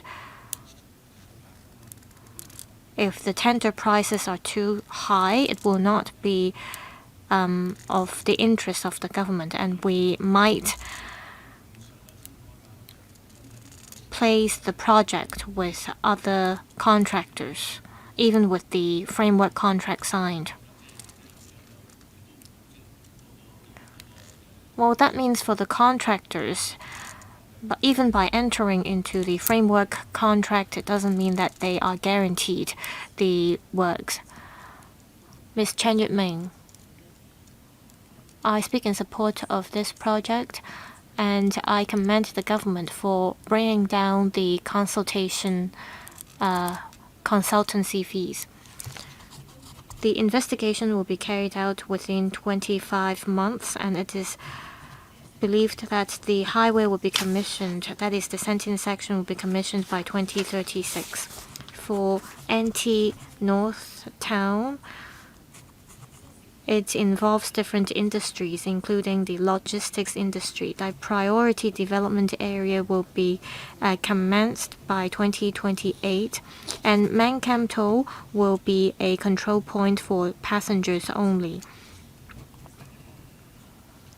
And the development will enhance the capacity of different BCPs. I hope the development of Taku Lane can help enhance the industry development as a whole. So it is necessary for the government to carry out investigation in NT North Newtown as soon as possible. So when will the investigation works be finished for the NT North section?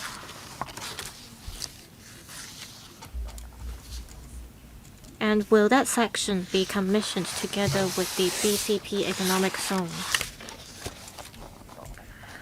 This area involves a 210-hectare plan. There is currently a lack of connectivity between the Northern Metropolis Highway as well as the area concerned. I hope that Han Yun Wai can be connected directly with the industrial zone. I also want to stress that there is just a dual-way carriage way in Han Yun Wai.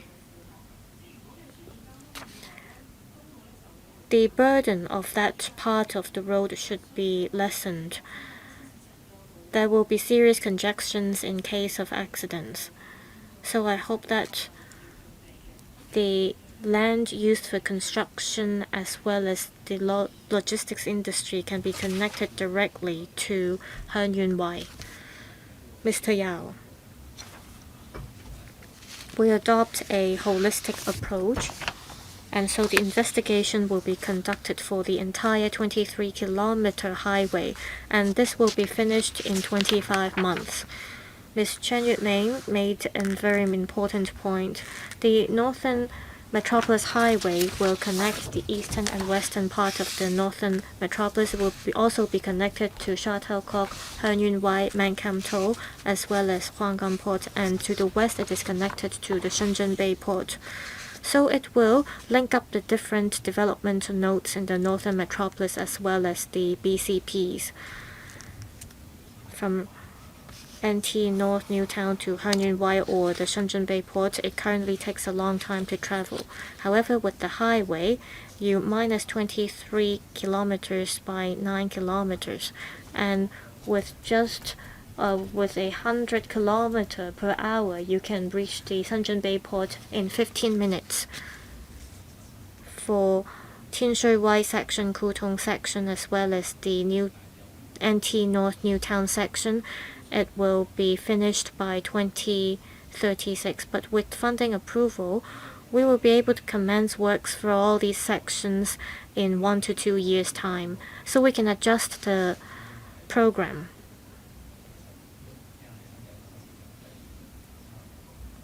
For Sha Tau Kok, people who want to reach Sha Tin, they have to take the Santin Highway or the Fanling Highway.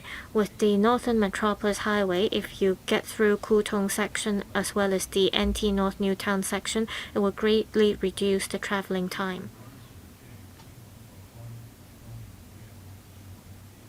It was mentioned that in case of car accidents in Han Yun Wai, serious congestions will be resulted. Have you thought about how to resolve that? According to our traffic impact assessment, to mitigate the impact, we will actually have to carry out a construction impact assessment as well.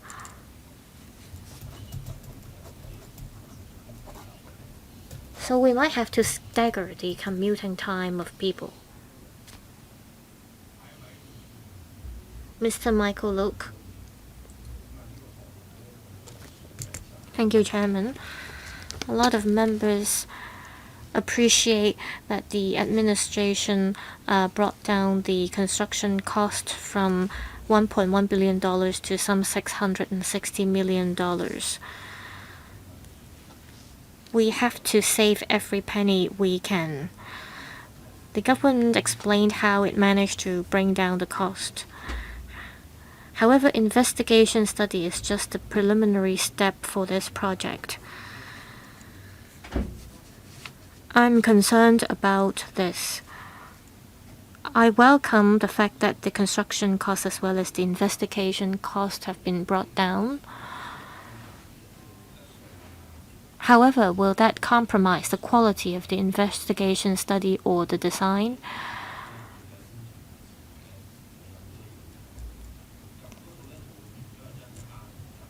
Will that result in a lot of adjustments to be made when the construction works are kick-started?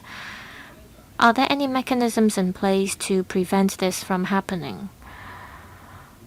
On the detailed design as well as the investigation works, will you explore the use of new technologies or new workflows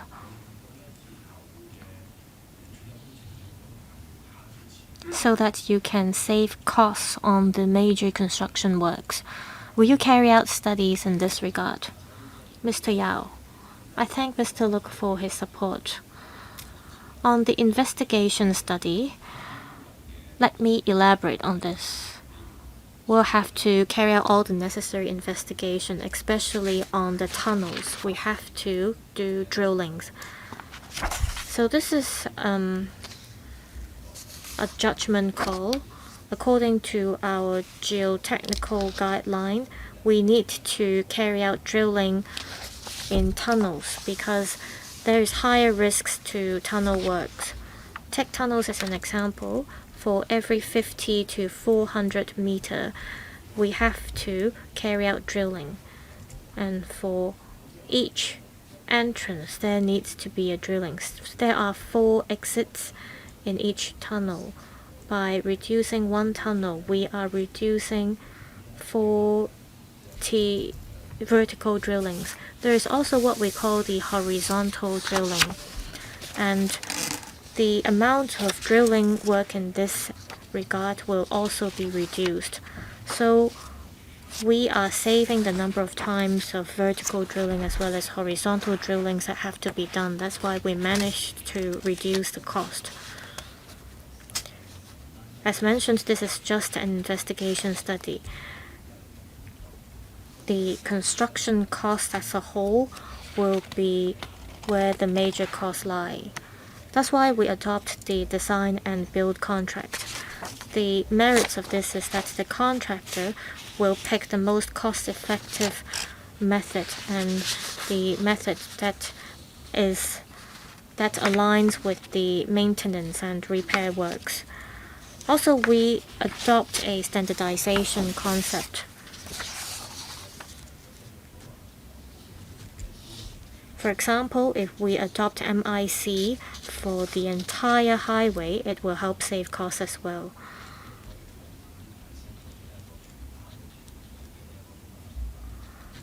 We might look into whether it's possible for us to introduce MIC to the entire highway. We will also consider centralized procurement. If we can procure steel bars ourselves, we will also consider that option. So we will try our best to reduce the actual construction costs. I hope the administration will release the implementation timetable for the other sections, including the Tin Shui Wai section, Kutong section, and the NT North Newtown section. This is close to many people's heart. All right, members' views are noted. Mr. Andrew Lam, Chairman, I appreciate that the administration managed to make so many adjustments in such a short period of time, and significant results have been yielded. However, we are talking about a very long highway, and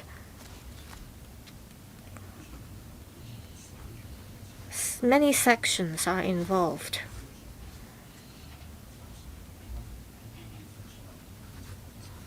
According to your paper, no declared monuments will be involved in this project.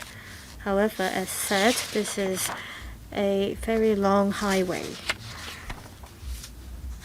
and there might be unforeseeable risks.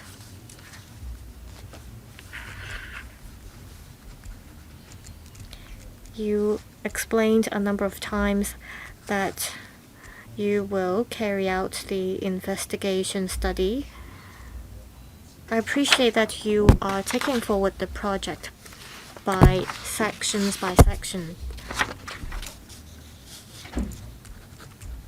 9% of the cost go to contingencies.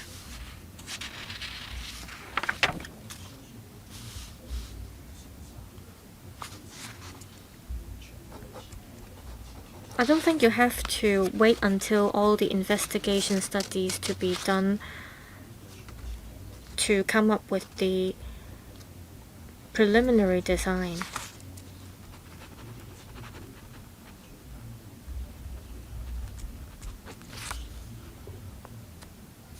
How will the results of the investigation go hand in hand with the preliminary design?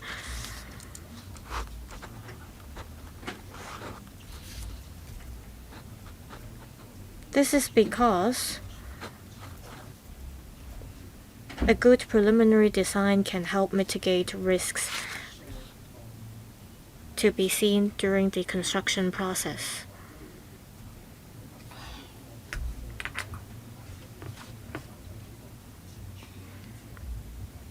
So how much flexibility do you have to deal with any unforeseeable risks? 係肯定我哋團隊工作。咁啊，其實 Right, thank you, Chair. Thank you, Mr. Lam, for supporting us. This is a 23-kilometer highway, like Crossway Link and Chung Kwan O Lam Tin Tunnel and Central One Chai Bypass. None of these is as long. Together with the rivers and valleys, we have 8 interchange locations. So we will be very careful about them. And we're often reminded about the underground geological conditions, including sedimentary rock.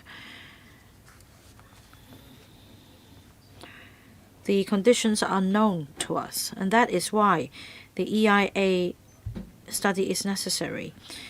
We have set up the Environmental Study Management Group, and we are starting the baseline surveys early. And I agree with what Mr. Lam said. There are a number of key elements for the investigation study. Altogether, it will take 27 months. It will be shortened to 25 months, including optimization of alignment, EIA, and Gazetto. We need to do things step by step, but at the same time, we also proceed with preliminary design and preliminary investigation. So we'll be able to save time. If anything untoward is discovered, we can tweak the preliminary design.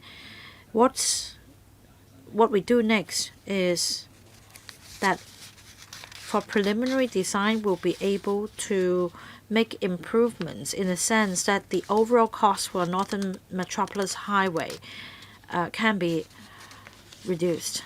Dr. Wendy Hong. Northern Metropolis Highway is a very crucial link connecting the west to the east in northern NT, so it's very important. I have a number of questions. Now, comparing to the project cost in Shenzhen, it takes 10 times more the cost to build a highway in Hong Kong, and our progress is slow. The Hong Kong government should consider the best ways to drive down costs. And earlier, I was told by some civil servants in the works departments that in the past, 30% of public works will be carried out by the government departments and 70% will be outsourced. In a way, we can save costs and we can also train our own engineers. But now, the outsourcing level has reached record high. Many civil servants are only in charge of project management and they don't have any hands-on experience. Now, for Northern Metropolis Highway, my question is in percentage terms, how much will be taken up internally by civil servants and how much of work will be outsourced? Because in fact, the outsourcing approach is not the best way to go by the project because civil servants don't get trained and the government will also be outsourcing the responsibilities to contractors as well. I think that we should have the appropriate percentage when it comes to outsourcing. Now, the next point is that there are strong views about the commissioning of Northern Metropolis Highway in 2030, since there are a lot of projects going on in Northern Metropolis. Now, the EIA itself for NMH will take more than 10 months. And I think that there is great fragmentation here. We have EIA here and there for different projects. Can we take a more holistic approach for the whole area? Of course, I understand that each project stands on its own with its own characteristics, but there must be some common features that can allow the same EIA to be conducted. Has the government considered taking a more holistic approach? I thank members for supporting us. You mentioned the new developments in the mainland, such as bridge rotation and long span bridges. These are new successful examples happening in the mainland. We also seek better understanding of these technologies from mainland enterprises to see if it's possible for them to be applied here. Now, for the consultancy study, we have engaged consultants. That's a team of 60 to 70 professional and technical staff. And at this peak, the team may have an establishment of 200, handling some 4,000 drawings.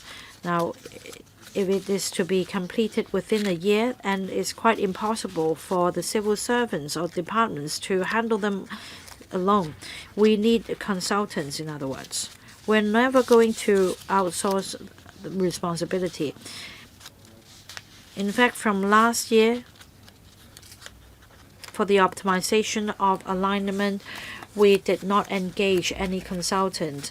Basically, I led the team, and along with some young engineers to my left, just a dozen of them, we grasped the opportunity to get hands-on experience. Now, Dr. Wendy Hong also asked about the environmental database. We did not have the database in the past.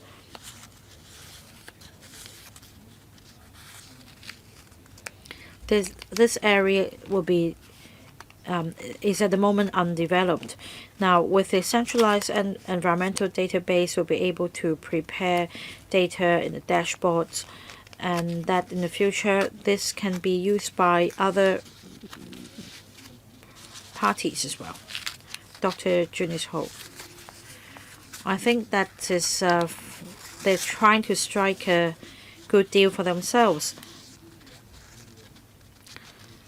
$690 million for the investigation study. Don't quote how many building plans you have to go through, because as you explained, there is no technical difficulty to speak of. It's just a long straight stretch of highway. For Wanghuachao, it only took 5 years to complete, spanning 30.5 kilometers, with a total commitment of 13 billion renminbi. That's 480,000 renminbi per square meter, and that's 7 times cheaper than your estimated cost. Now we have no alternative but to succumb to your demand. Now you're spending some $2.9 million per square meter. and you're engaging some unknown professionals or experts. They will be spending more than 2 years. It's a waste of time. By that time, even the director may have retired. It won't be completed until 2036. It's a 12-year project. I want to know exactly how much will be spent on this project. Now, the consultancy's fees alone amount to $690 million. That's 100 times. Well, it's all right for us to fork out money if it's worth it, but just tell me. Don't tell me about the drilling of holes in Wang Ma Chao.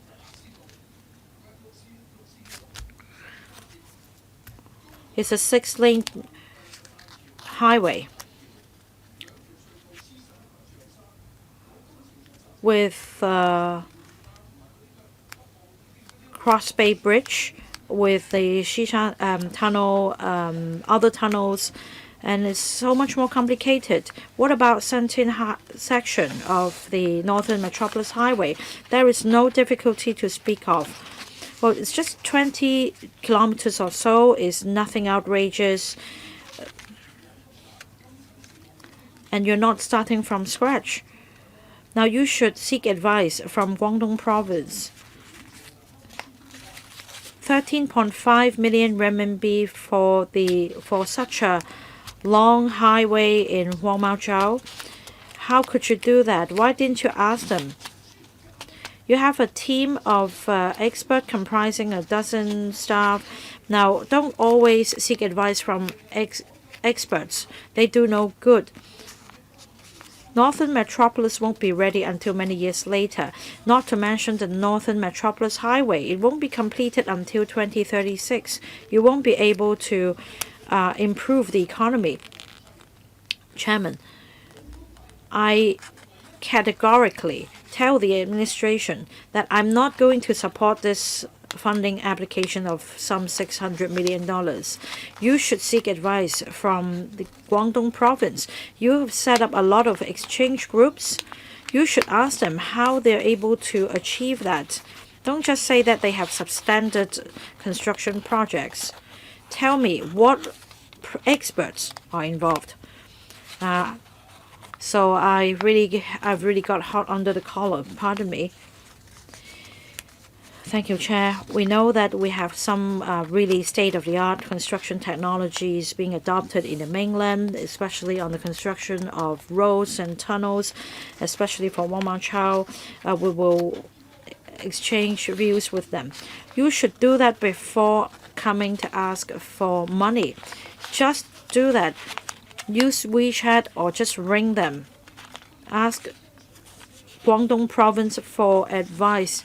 Don't just stick to your old ways. You earn more than $200,000 a month, but you act so slowly. You're doing things at snail's pace.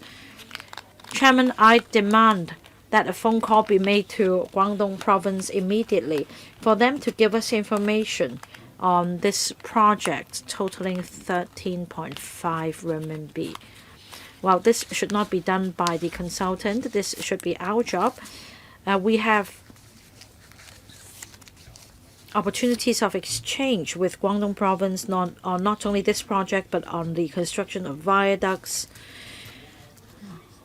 and tunnels. Now, just the T4 road, you have sought some $29 billion of funding, whereas for the example I cited, it's 7 times cheaper. Just do some calculations. I really need to see some results now. I cannot accept this proposal.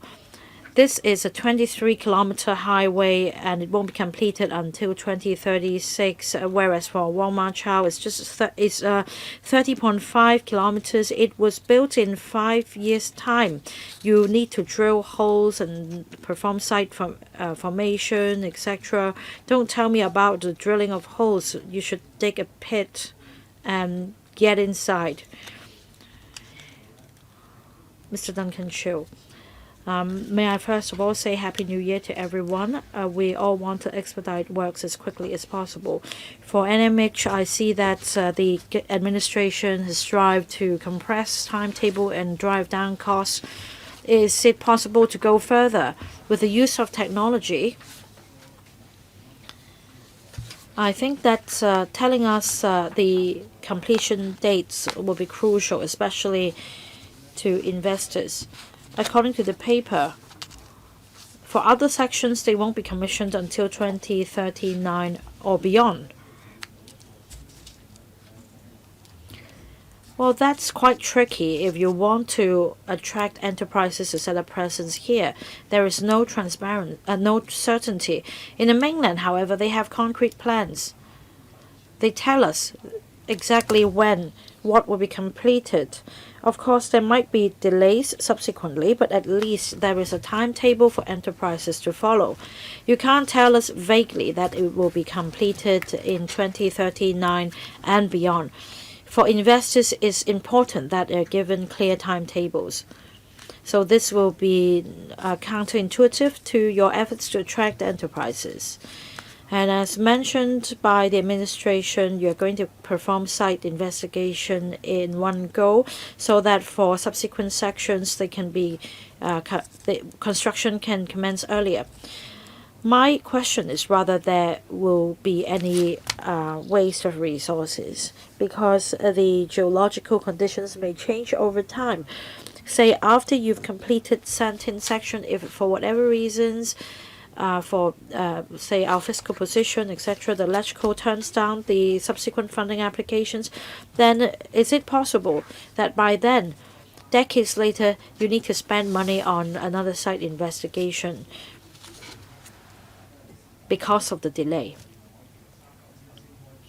Since now we have a timetable that other sections won't be completed before 2039, does it mean that it's possible that site investigation will have to be carried out again? Mr. Yao, I thank Mr. Duncan Chu for his support. I've heard members' views. We all want to speed up the project. The paper says by 2035, the Sentin section will be commissioned.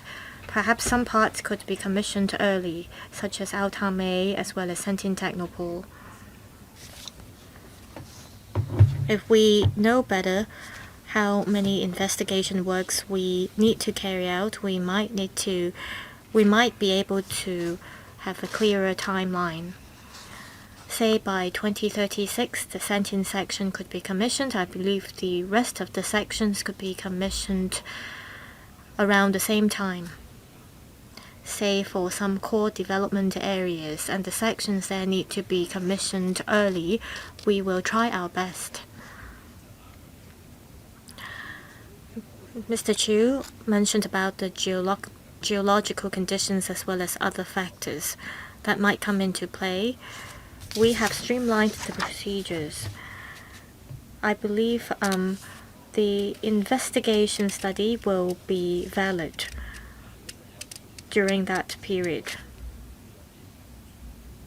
Even if there is a change of geological conditions, we can change certain conditions under the environmental permit. With the existing statutory procedures, we actually can streamline the workflow significantly. Dr. Simon Lee. Thank you, Chairman. I have two questions.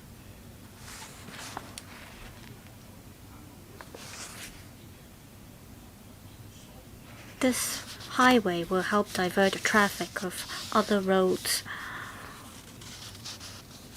Will the administration be able to provide us with how traffic can be diverted? Also, we see that within a year's time, new technology will be brought in and that it will help save up cost. Now, technology develops by leaps and bounds. We see that technology can help lower costs substantially. Since you have entered into framework contracts with contractors.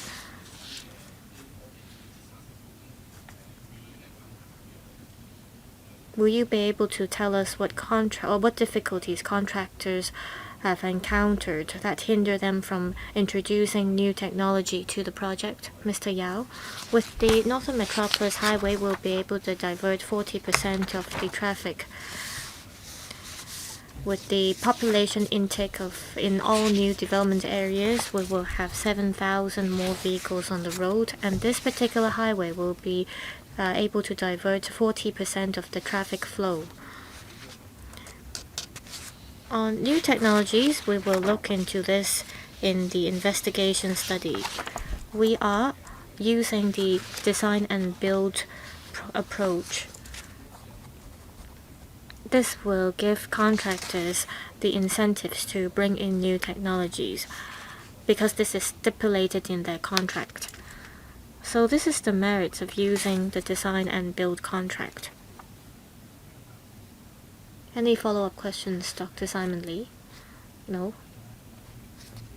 Next member to speak, Mr. Chen Pui-leung. I in principle support this highway project. This is an important piece of infrastructure for the Northern Metropolis.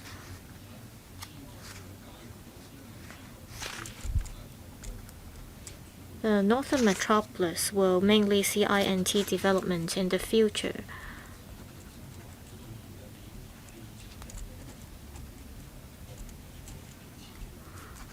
We need infrastructure for developing automated as well as manless driving.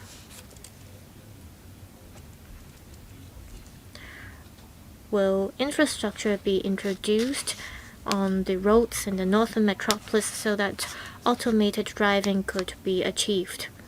Mr. Yao? This has to do with the concept of smart roads. Perhaps I'll ask the Transport Department to supplement. Mr. Leung. We have visited the mainland to observe the development in this area.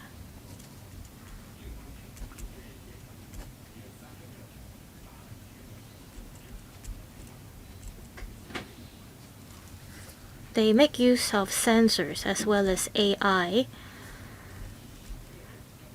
to develop smart driving, and this kind of technology can be used on ordinary roads.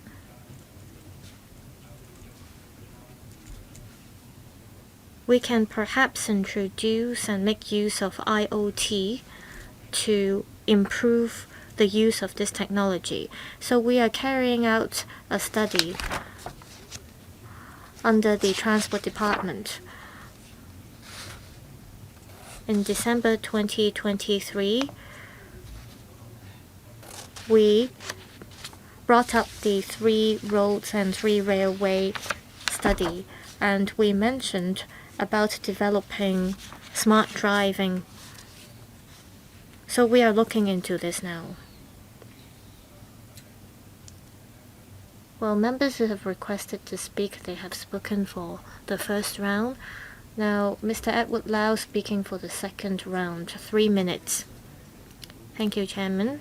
Before I speak, I want to say that on the 7th of December last year, I, together with the Commissioner of Transport as well as other officers from the Transport Department, we went to the mainland for a study trip.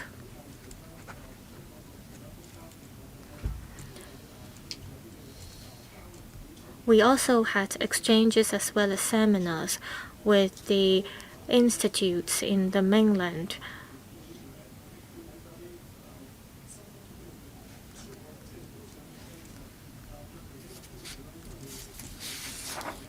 So what I want to say is that we have been visiting the mainland for exchanges in terms of road as well as highway buildings.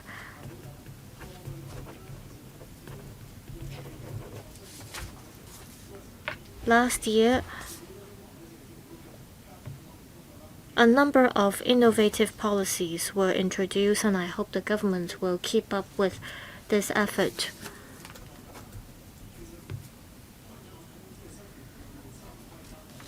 Of course, I hope that the Sentin section could be commissioned earlier than 2036. My question for the Highways Department is that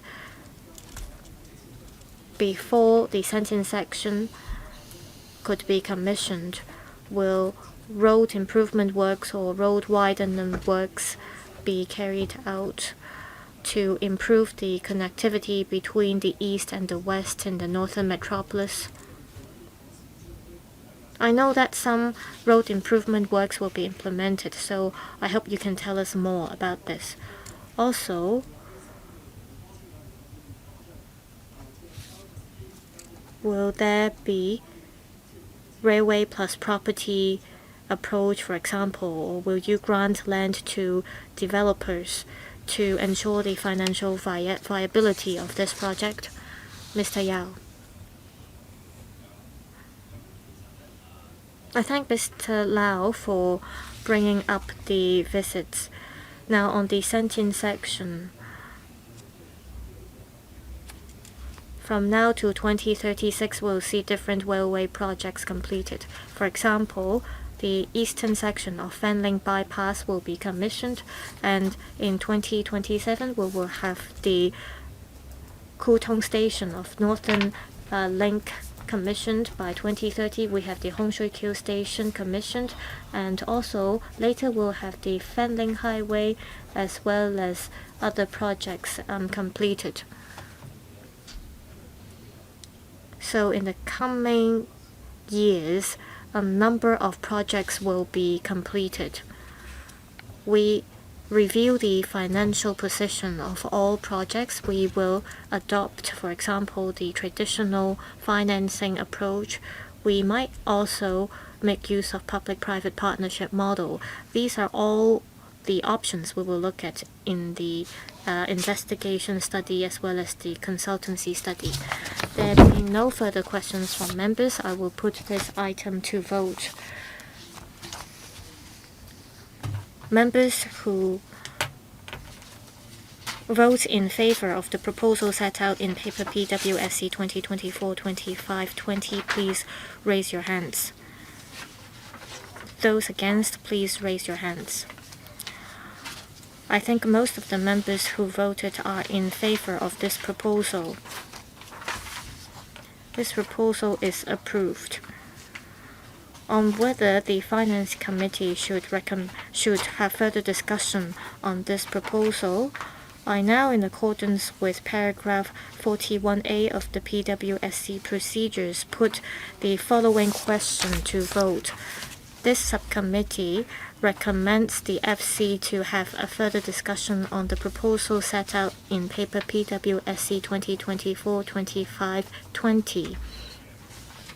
I remind members that if you vote in favor of this item, that means the subcommittee recommends the FC to have a further discussion on the proposal. If you vote against, that means the subcommittee does not recommend the FC to have a further discussion on this. Those in favor, please raise their hands. Those against, please raise their hands.